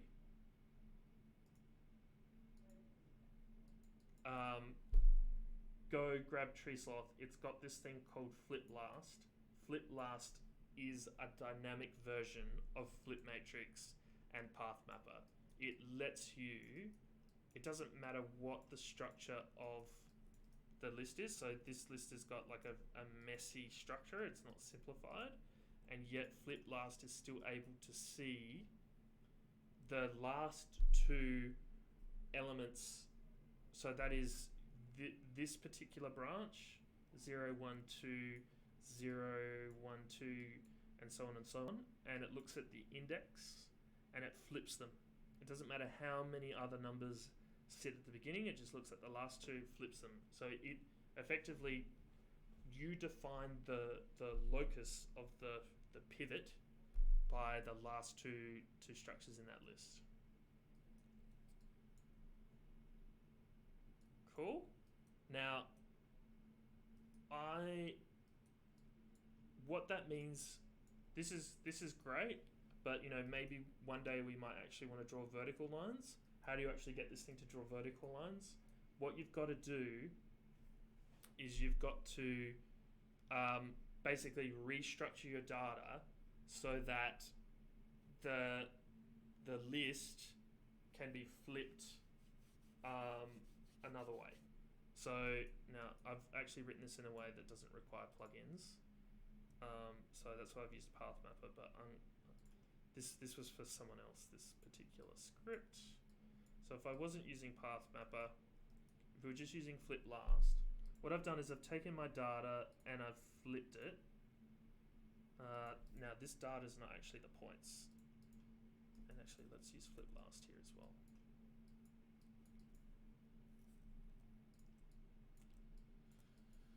Let's just look at this data. What have I actually done? Rather than using the points, I've actually gone back to this group. The group of these elements. These are all different groups. And I have flipped them. Look, I understand this might be a bit of a mindfuck for some of you. So you can come back to this one later if you want, but I'm just going to explain it at the speed that I am. So I'm flipping the groups. And so what that means is, if I was to actually loft between each group prior to that flipping, we would see a loft similar to this. And by flipping those groups, I'm actually producing like a list group that looks like this. And then by ungrouping them and then flipping the matrix, now that is now a three-dimensional matrix, I'm able to draw a line vertically among each point. So this particular exercise, it really does require you to start thinking in 3 dimensions with matrices. It's something that I think, if you can start thinking this way with your Grasshopper scripts, that that is something that I think an advanced Grasshopper user is able to do. I don't expect you guys to be able to do this necessarily in this particular class, but it is something I expect you to understand at least the 2D matrix side of things, and be able to use them in your architecture or designs. 3D ones are going to become really useful from in the future when we start writing more robust scripts. So this is something I want to introduce to you here, because it's going to be something that's important for any of you that is going to term 1 next year, so second year code students. So try and have a play with this and understand it, because we're going to be using it soon. And this can be useful for stadium designs as well. And then let's talk about the various different components and what they do to trees. Do you guys want to take a break after this 3D matrix one, or do you want to ask me questions? Because I understand that this one is an absolute mind fuck. You know, it's pretty intense, this one.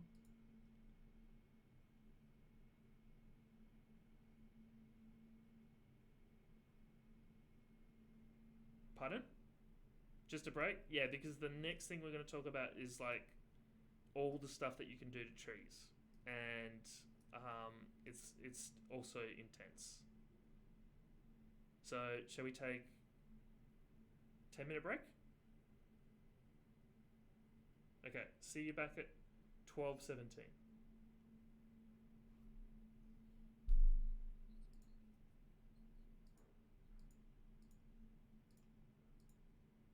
Pardon?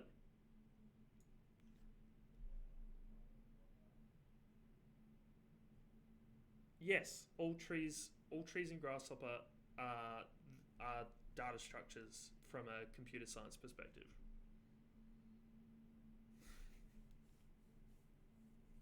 They're just lists of lists.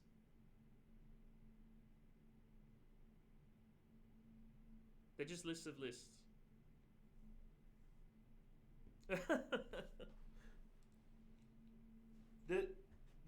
The only thing though, Dingwen, is that Grasshopper, when it gets to each particular branch, it doesn't care about its root structure. So it doesn't go, hey, is there a branch in my other list? You know, you might have 2 trees. It doesn't say, hey, this is branch 001.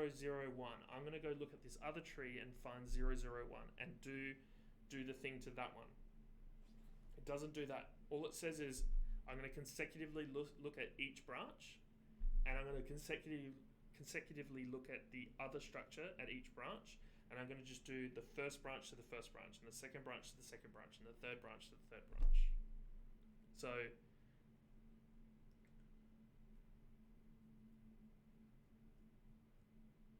it just does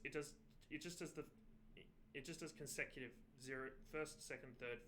It doesn't care about the structure or the roots or anything like that.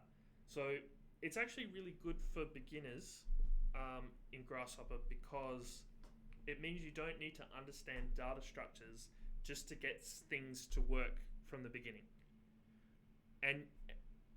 But what it means is you do need to understand data structures once you're asking Grasshopper to do something a little bit more advanced than what a beginner wants to do. You need to understand the data structure to be able to morph it so that you can get it to work. You can get it to plug in to the way that Grasshopper works, because Grasshopper is just going to do the consecutive thing, right? It's going to do it's going to do 0 versus 0, 1 versus 1, 2 versus 2, first versus first, so on and so forth.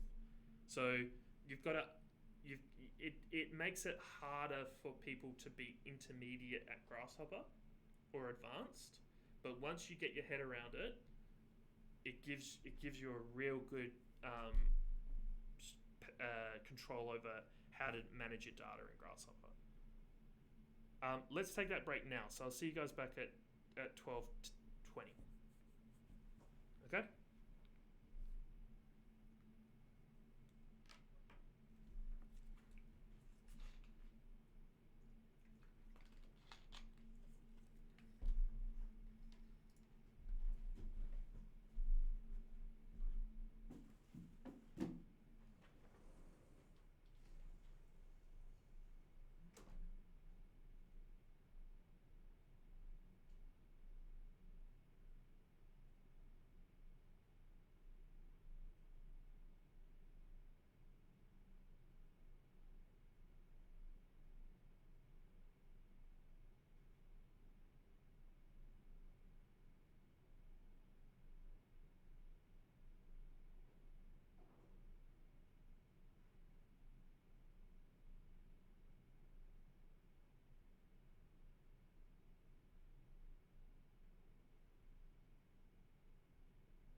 Welcome back, Will.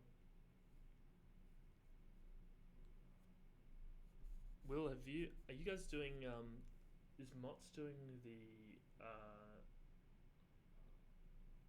research with the UNSW students?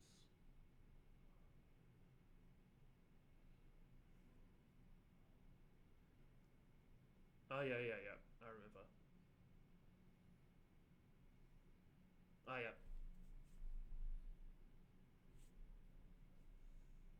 Okay. It's it's going to be ending. It's going to be ending pretty soon as well. Now I know a lot of the guys that are doing the 1 year degree. You guys are doing that right now. Um, but I guess just before I continue on with the rest of the class, just encourage the first year students to try and watch the the Hank tries to like organize it like a conference in a way. So like later in a few weeks' time, kind of around the time that this might be all due, this particular class, there'll be some presentations done. There'll probably be you'll get emails from Hank about it. So the first years, I encourage you to attend because it's worth sort of getting a perspective of what you might be expected to do in a few years' time when you're doing this particular assignment, because it's a challenging one. So it's worth sort of seeing what people are doing and how they're presenting it and stuff like that. So, and also to support them, you know.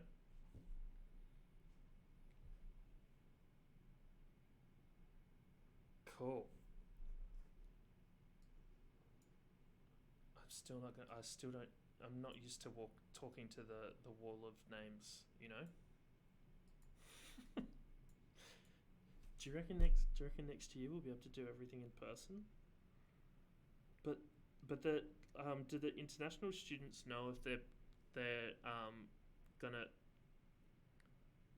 the international students who are currently not in Australia, has anyone spoken to you about like hybrid online and in-person classes going next year or not?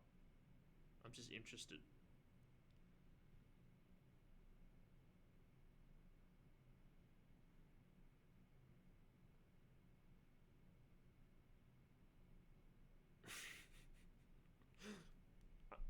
No response.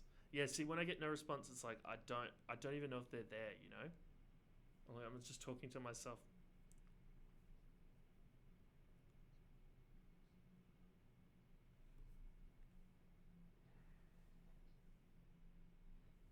Trust me, for me, it would be easier because I kind of rely on seeing people's faces to be able to actually know if I'm communicating to them properly. Um, yeah. So and yeah, I feel like I'm not as good a teacher online as I am in person. So no, this has been a really bad. This has been really bad. It could be much better, Edward. So on that note as well, assuming that no one's actually here, um, or that people are here, can you guys please do the experience survey, student experience survey? I believe there's a link to it on the Moodle. Um, Please be. Normally, I would bring chocolate in and give people chocolate as long as they've done it, and wouldn't be a bribe to actually give me a good score. It's more just a bribe to actually do it. So but I can't really do that for you guys at the moment. So please fill it out. Be honest with it. If you're not honest with it, then things won't change. So like if enough of you actually comment on something that I'm not very good at, and I actually need to change it, and Hank needs to kick me up the bum to do it, then the only way that's going to happen is through those types of surveys. And I would say that not just for my class, but every other class. So please do them. Okay, back to hacking trees. So the typical thing that people learn with Grasshopper is, the graft and flatten. That's generally that's kind of all you need to get around like beginner Grasshopper. I'm sure some of you have heard the term, when in doubt, flatten it out, which I need you to forget. Flattening things should be done very carefully. I regularly only flatten things if I think the script that I'm working on is going to be very short term.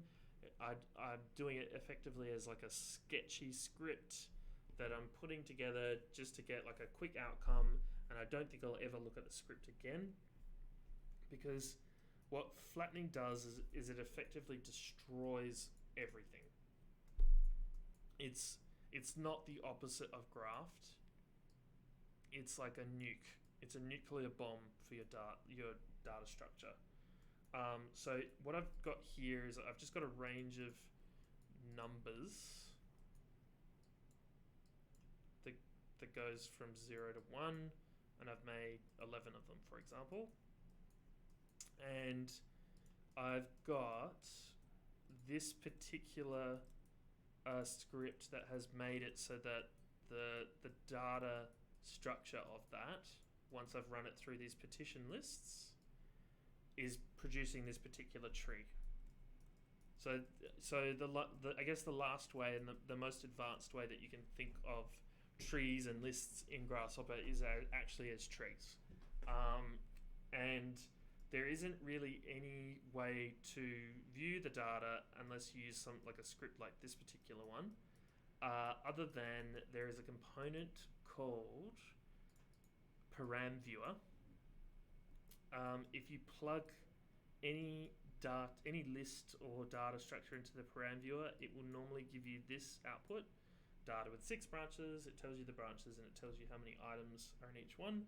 But if you double click it, it will then give you like a way of visualizing the data structure there. So there you can see there's 0, 1, branch 0, 0, 0, 0, 1, 1, 0, 1, 1, 2, 0, and 2, 1. And that is being represented here in this particular tree diagrammatically as 0, 0, 0, 0, 1, 1, 0, 1, 1, 2, 0, 2, 1. And then each of these numbers on the leaves, I guess you'd call them, are the indexed items in each of those lists. So, if we quickly look at the data structure of this list, 0, 0 has 2 items. So if I go down 0 and then 0 again, there's 0 and 1, 0 and 1. These are all going to be the same because of the way I've written it. Does that make sense? I'm going to give you this script, this whole thing, so you are going to be able to use this, like you're going to be able to plug data into this particular component. Now, the component's not written to do everything, but hopefully it might be able to at least give you a diagram of your data structures in the future if you ever need it. So right now I'm not doing anything to my tree. If I flatten my tree, what it's doing is it's nuking all of this information. All the branch data is dying. It doesn't matter how much branch data there is. It could be no branch data, or it could be like 50 layers of branches, depending on how complicated your scripts are.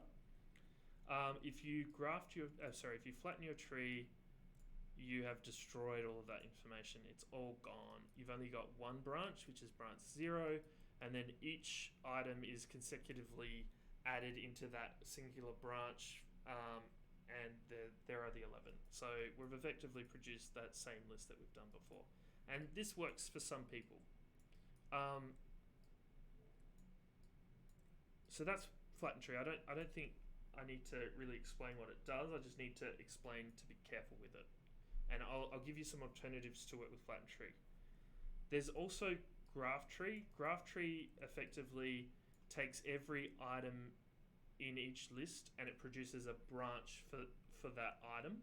So here we can see that visually each of these items are going to go into their own singular branches, and then we're going to see a single item. They're all going to be index 0 in each of those lists. There we go.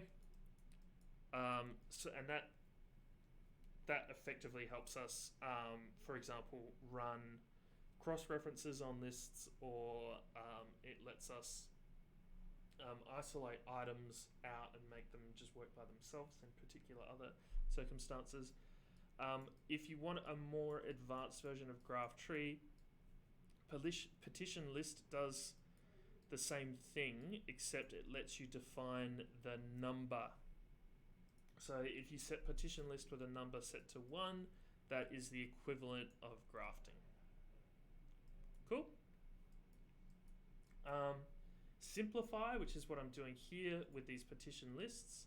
I wonder if this is actually going to do it. No. Simplify is not actually affecting your data structure really that much. Actually, it is that. No. Okay. No. Is it this guy that's causing it? There we go. Actually, this is okay. So this is beyond the point of breaking, which is good to know. Okay, what simplify is doing? See this structure 0 0 0 0 0 0 0 1. If I run down there, we can see there are 2 layers to our data tree that are completely useless. They're all 0. You can see there's a 0 here, 0 0 0 0 all the way up, and there's on the left, and there's also a 0 second from the left that never changes. And here you can see them. They are represented here. There's 2 0 branches here and here that aren't doing anything. They're not splitting out at all. It's just basically producing a longer trunk to our tree, a trunk that isn't necessarily needed to actually understand what's going on. And so what simplify does is it goes through and it finds any branch that doesn't change, like 0, these first 2, and it just cuts them out. So I'm going to do that here in this particular point here, and I'll do it also here too. So what it does is it just got rid of those 2 layers of that structure. It just makes it easier to understand. Normally it does. It is necessary to do if you're going to use components like these later on when I talk about them. But it's usually there just to help. Literally, what it says it's to do simplify the data structure for you to be able to use it. I wish Grasshopper didn't add the branches that it does, but it's just. It errs on the side of the conservative approach. If a component could potentially need to produce a branch, then what it does is it just basically slaps a 0 at the beginning, even though it might be doing it to only one item. It throws a 0 at the beginning, and it's up to you to go through and add these sort of like simplified gates throughout your script to get it back to being as simple as possible. Cool. Now this isn't vanilla. I'll go get the vanilla component. Shift paths is, in my opinion, the opposite of graft. What shift paths does is it takes a number, either a positive or negative number, and let's just look at this data tree. Before and after. What it's doing is it's shifting the data structure left or right depending on the number that you've put in. So -1, what it's doing is it's cutting off the right hand numbers. So 0, 1, 0, 1, 0, 1. Here we're left with 0, 1, and 2, which is, you know, we can see these guys here. So it's like a little isolated flatten within the branch structure. So you can either shift or flatten within 1 or 2 or 3 or whatever units rather than doing all of them at once. So I'll just plug shift paths into the data there. You can see what's happened is we've effectively destroyed this branch. So this 0, 1, 0, 1 that's connected, these leftmost 4 are now going to flatten or shift into this 0 branch. Cool, so you can see that. Now, shift paths also takes positive numbers. So if I shift it into the 1, positive, what it's doing is it's actually looking at,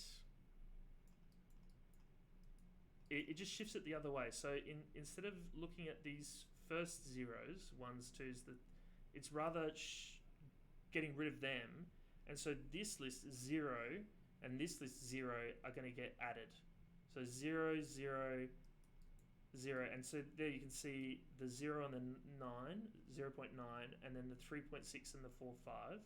So this, in a way, lets us transpose lists similar to the way that the flip matrix does. It lets us do it to the actual branches themselves, as long as they're structured the right way. So if I plug the positive 1 shift in, it's going to look a bit weird, but it looks like this. So 0 and 1, 2 and 3, like in 0, 1, 2, 3, 4, 5, these are all part of the 0 branch, and 0, 1, 2, 3, 4, 5 of that purple list are in the 1 branch. And they are effectively in that order. So you know, if you actually connect them up, they'll like if these were points, for example, they would connect up like so. Cool. Now, I've got 2 versions of shift path. I've got one that's pink, and one that's like a pink tree with a black arrow, and one that's black with a green arrow. The reason I've got that is this is the vanilla version of shift paths, as in comes with Grasshopper. It's a little bit buggy. If you plug any number in it that it can't exceed, so this can't shift the path beyond -2, it errors. So it can't actually, what am I trying to say? It should be able to shift this one more time. It should be able to shift this so that this flattens, but it can't do it. It can only produce a non-flat result. And you might have circumstances where you do want a shift paths to flatten your list. And so this component, which also comes with Tree Sloth, which is me spruiking Tree Sloth again, go get it. If you don't have it, go get it. Shift paths from Tree Sloth does flatten. So if I set this guy to be -2, it doesn't error, and it gives us that flat list.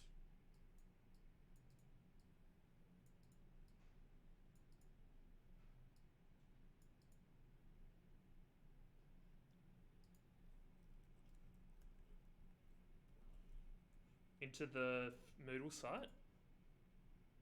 Oh, into Slack. Sure. I'll get it now. Tree Sloth. Yeah, it's like the animal. Yeah.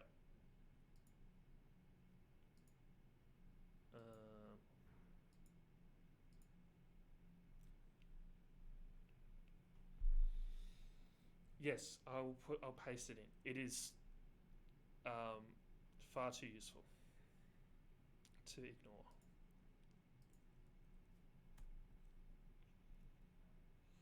Okay, so that's what shift paths is doing. So shift paths is in a way, the opposite of Graphtree, but it does also let us go in other directions, which is really cool. Now, the other opposite to Flattened Tree, I think, is Unflattened Tree, and it's a very, very useful component.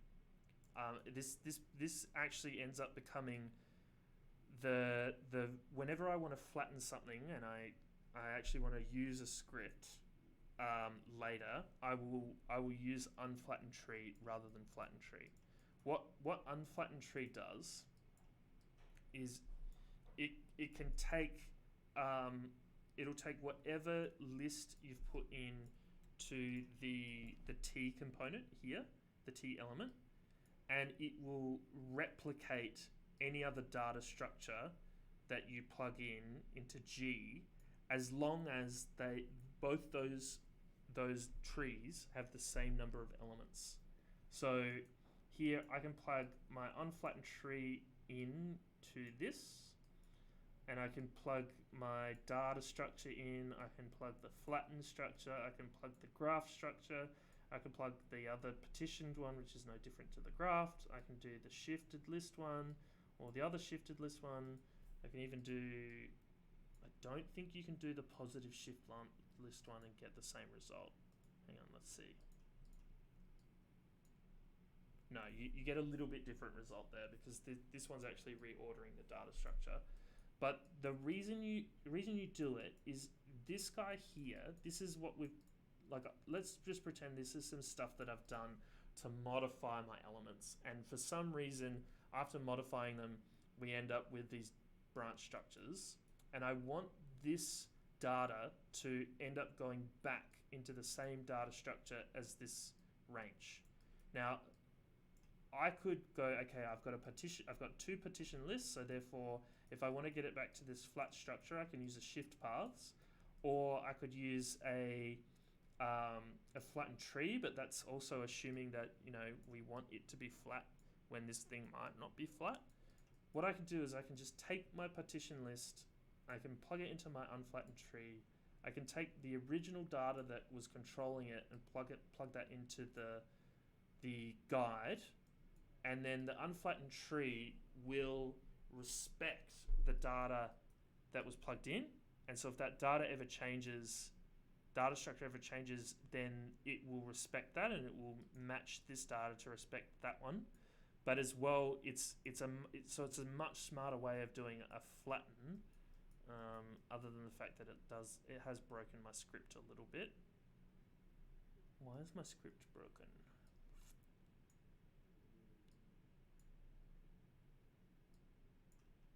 Is it because I need to simplify? Yeah. So this is technically flat. I don't believe this simplify. Yeah, see, this simplify is not actually killing this. This is actually one of the examples that I want to talk about below. Grasshopper you'll eventually see little bugs where these data trees won't simplify.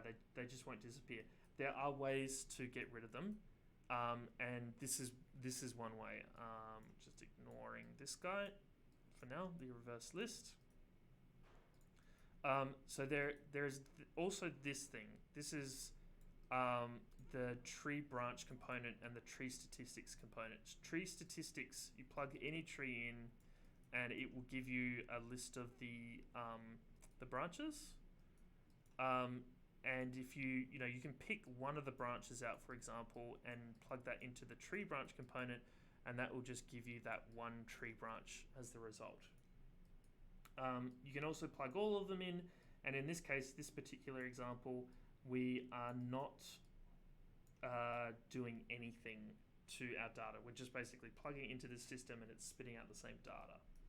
But the tree branch component, you can set it to maintain it, maintain the branches, or you can right click and turn that off and it will renumber them. So these will always get renumbered consecutively 0, 1, 2, 3, 4, 5. What that means is if I don't have the maintain paths on, let's say I want to reverse the list of my branches. So I want 0.91 first, then 0.7, 0.8 second, and so on. So I reversed this list. So I want branch 2, 1, 2, 0, 1, 1, 1, 0, 0, 1, 0, 0. If I plug that in, Grasshopper always will take branches and set them out consecutively, reading left to right based on their address. So it doesn't matter what I do to this list, reverse it or, jitter it, it's always going to give me these results. But if I turn the maintain paths off, then it renumbers the paths and it will give me the paths based on the order that I want, but it will destroy the path structure to be able to give me the order that I'm looking for. And so this is a really useful way if you've got, like, for example, a list like this,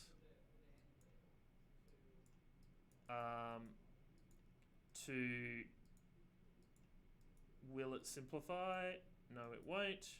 It's still not simplifying, but if you right click it and turn off the maintain paths, then it destroys that weird buggy branch that we didn't want. So that's useful. And there's one more thing. Actually, I feel like you guys should be able to understand it. Stuff the British soul. What's that? Okay, okay, and the last thing, and it's something I'm going to add to this particular script. Have you guys, you guys have, how to,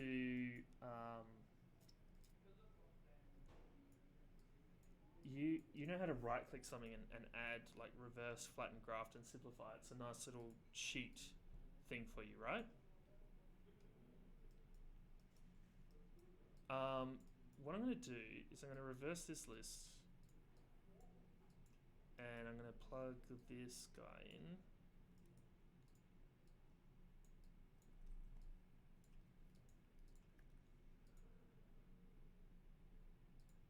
Sometimes when we are working on different data structures, we need to tell Grasshopper which data structure matters when we get the output. And that looks messy. Let's just look at this one. Okay. So here we actually don't need to look at that tree. So here we've got a data structure which is 0001, 1011, so on and so forth. And here's the reversed version of it based on this little component setup that I've made. And the data structure for this is just a single branch range going from 0 to 5. If I go get any component and do something to those two lists, now I'm going to ask one of you to respond to this. What is the data structure that we think is going to come out of this addition component? Is it going to be like this two-layered one, or is it going to be this single-layered one?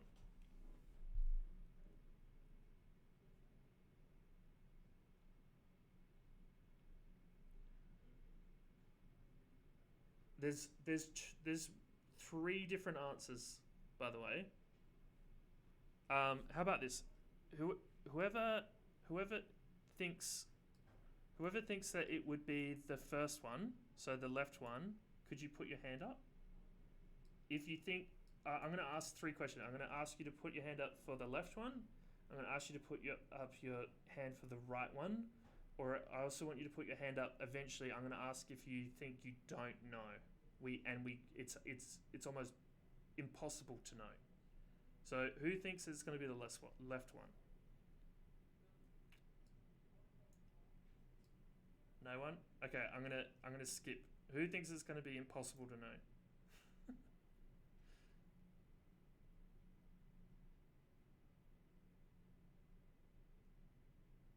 Okay, and who thinks it's going to be the right one?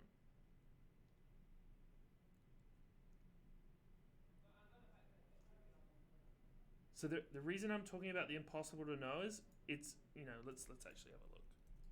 Who's right? Oh, no one was right. It was the left one, or anyone who said impossible to know. So it was the left one, and who knows? It might be the one that goes into A. It might be the one that goes into B. It might be different for this component. It might be different for this component. It might be different for this component. We just have no clue which branch structure will be the right one, and that is why there is this particular modifier that you can add, principal. If you add principal to any, it will only be added to one of your inputs. Principal will force its way to be only able to be one, but what it does is it guarantees that the output that you get, and I'm adding these two numbers together that will always add up to 0.9 and 1.09, but the critical thing is not the result, it's the actually let's do a division instead, just so that we get, or a multiplication. Get some different numbers. Principal will force the data structure to be based on the stream that you ask it to be, and I guarantee you this will be useful one day for you. You're gonna need this one day. You're gonna look at a script that's broken, and you're gonna see the data structures for some reason gone. It's now doing this, and you want it to look like this, and you'll eventually find a component that has this data structure going in and this one going in, and you need to right click it and set the one that matters to be the principal data structure, which will give you this outcome. Does anyone have any questions about anything that I just covered?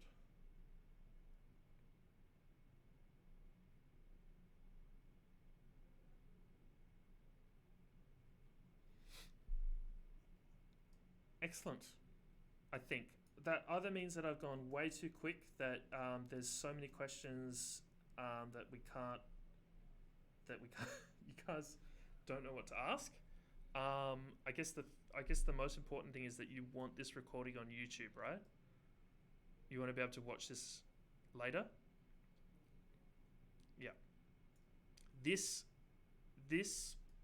script is effectively the progression from beginner to the mega advanced Grasshopper user.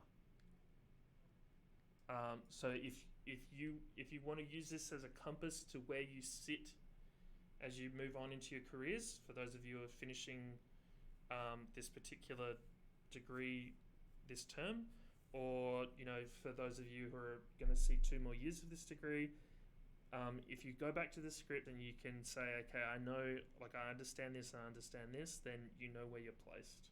This is where we start getting, like, from beginner to advanced, and from beginner to advanced. If you can make a 3D matrix, or even a 4D matrix, or even a 5D or an ND matrix, then that's the point where I'm confident that you can solve any problem you want with Grasshopper.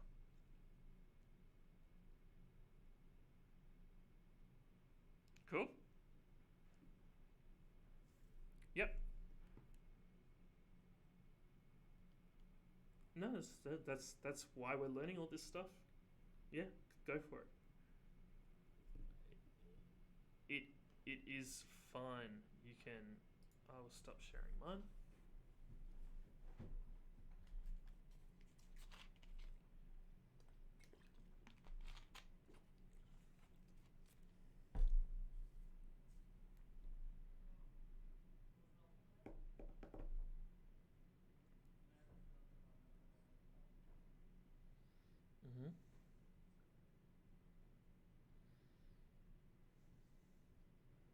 Mm-hmm.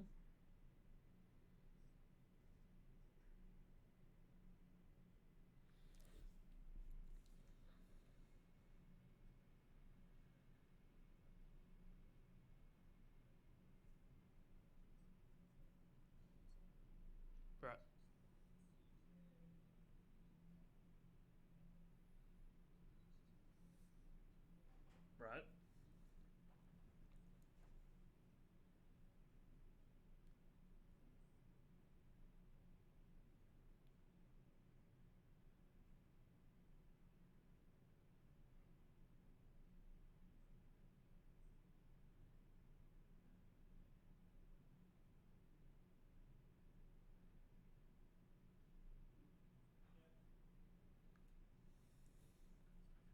I can, yep.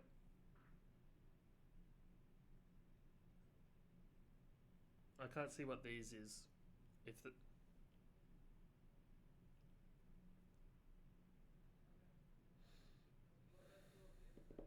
Okay, so I guess my one question is, how accurate does the dimension need to match the standard? Does it need to be bang on?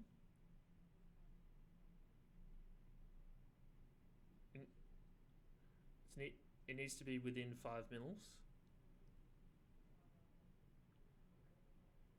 Okay. So the way to do it then, just to talk through how I would do it. What I would do is I would go grab all the standards, and I would create a domain for each standard that subtracts and adds 5 mils. So you're going to have a domain object with that. In this case, you'll have a 95 mil to 105 mil, like an object that describes that domain. And some of those domains might overlap. You might have standards that are 100 and you might have 107. And so, 107 and 100 might overlap. But that's fine, they're two separate domains. Then for each of the dimensions, you can check which domains that dimension sits in. And so that might result in more than one outcome, but at least it will tell you, does it sit in any of them? Does it sit in one, or does it sit in more than one? And then you can choose, you can then decide what you want to do if it doesn't sit in any, or you can choose what you want to do if it sits in more than one. You can say, hey, pick the highest one, or pick the average one, or pick... Do you know where I'm coming from there?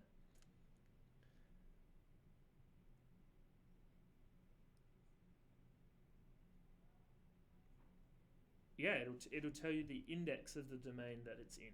So have you got Grasshopper running at the moment?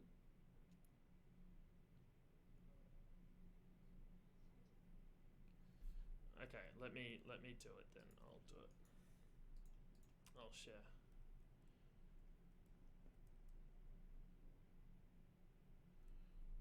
I think I can boot you out.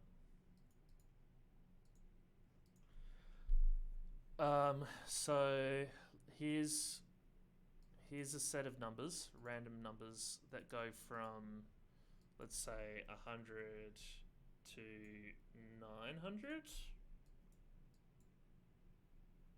We'll do 10 of them. Oops. No, we did want that. We want 10 of them like this.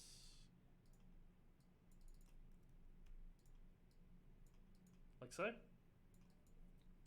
I'll sort them from low to high, and let's just round them off as well, just to make it a bit easier to read. Okay, so these are our standards,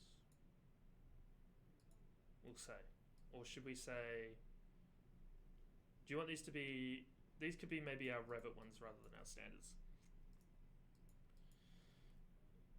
Yeah, and then what we'll do is we'll say, here's 100 and we want 10, and we're gonna jump them up 100. Cool.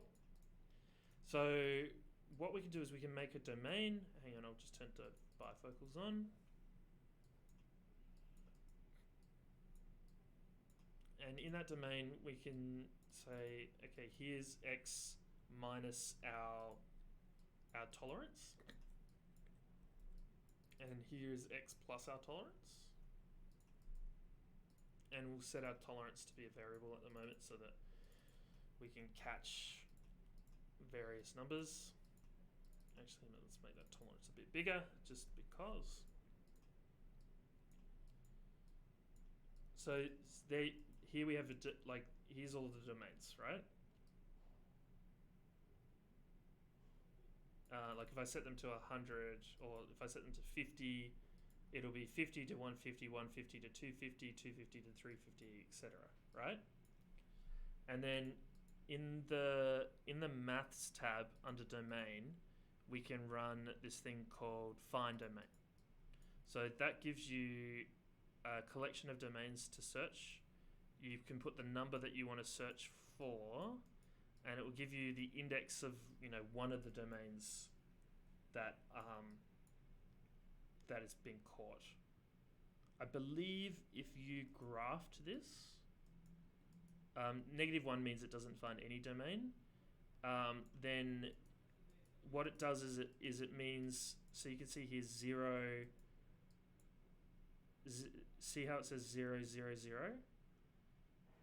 It's because this particular point is catching more than one. Oh, sorry. This domain is catching more than one point. And so if you flip matrix, and then we run, this thing's called a member index. So you can chuck a number into here, like 0, and it will tell you which index in this list, which indexes are 0. So this is telling me, like, this is kind of making the find domain component run on more than one domain. So this is saying, okay, we'll look at number 2. So 233 is actually picking up between domain 1 and domain 2. So if I go use the list item now with those domains, 233 is in this domain and it's also in this domain, which is, it looks like, yeah, that's the case. Does that answer your question?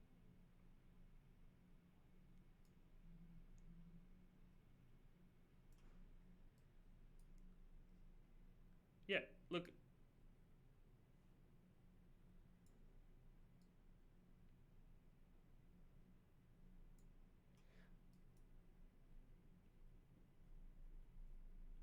Yep. Cool, man. Is this something to do with this class? Or is it? Okay, cool. Okay. Good, I'm glad I could help. I've been helping a few other people with their research projects that. Sorry, Tim. It's not exclusive.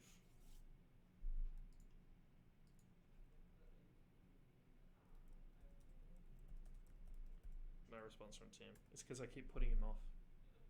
It's like, I'm busy today, I'm sorry.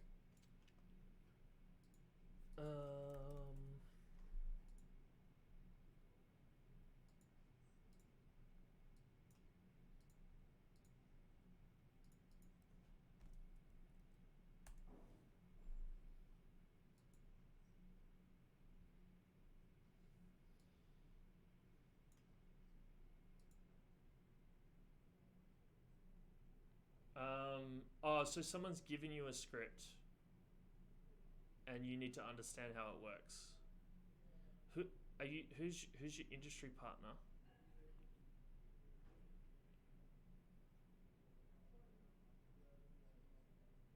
Oh, okay.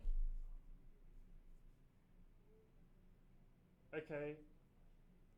Yeah, it's probably not for this class. Anemone is a way to make Grasshopper iterate its scripts. Look, look. If you send me the problem over Slack. Also, I guess I'm volunteering Will at the moment, but maybe send it to Will as well. Yeah. Yeah, if you want, that's fun. Mind you, I guess anyone reading it, you're going to see us, talking about stuff that might not necessarily be relevant to 2121. But yeah, I'm happy to help.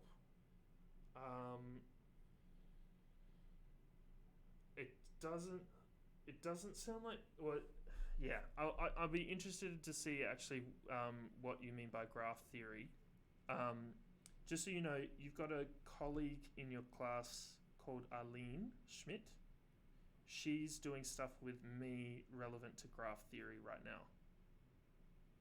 So it might be worth, also reaching out to her and just maybe comparing whether or not it's anything to do with what she's doing, because she might have learnt stuff that she can share with you, and vice versa. Cool. She's pretty cool as well. As in, she's not gonna be like, "Who are you? Why are you talking to me?" type of person, Yeah. No worries. Okay. Thanks, guys. I will catch you next week. Okay. Bye. Pardon? See you next week. Bye. Okay.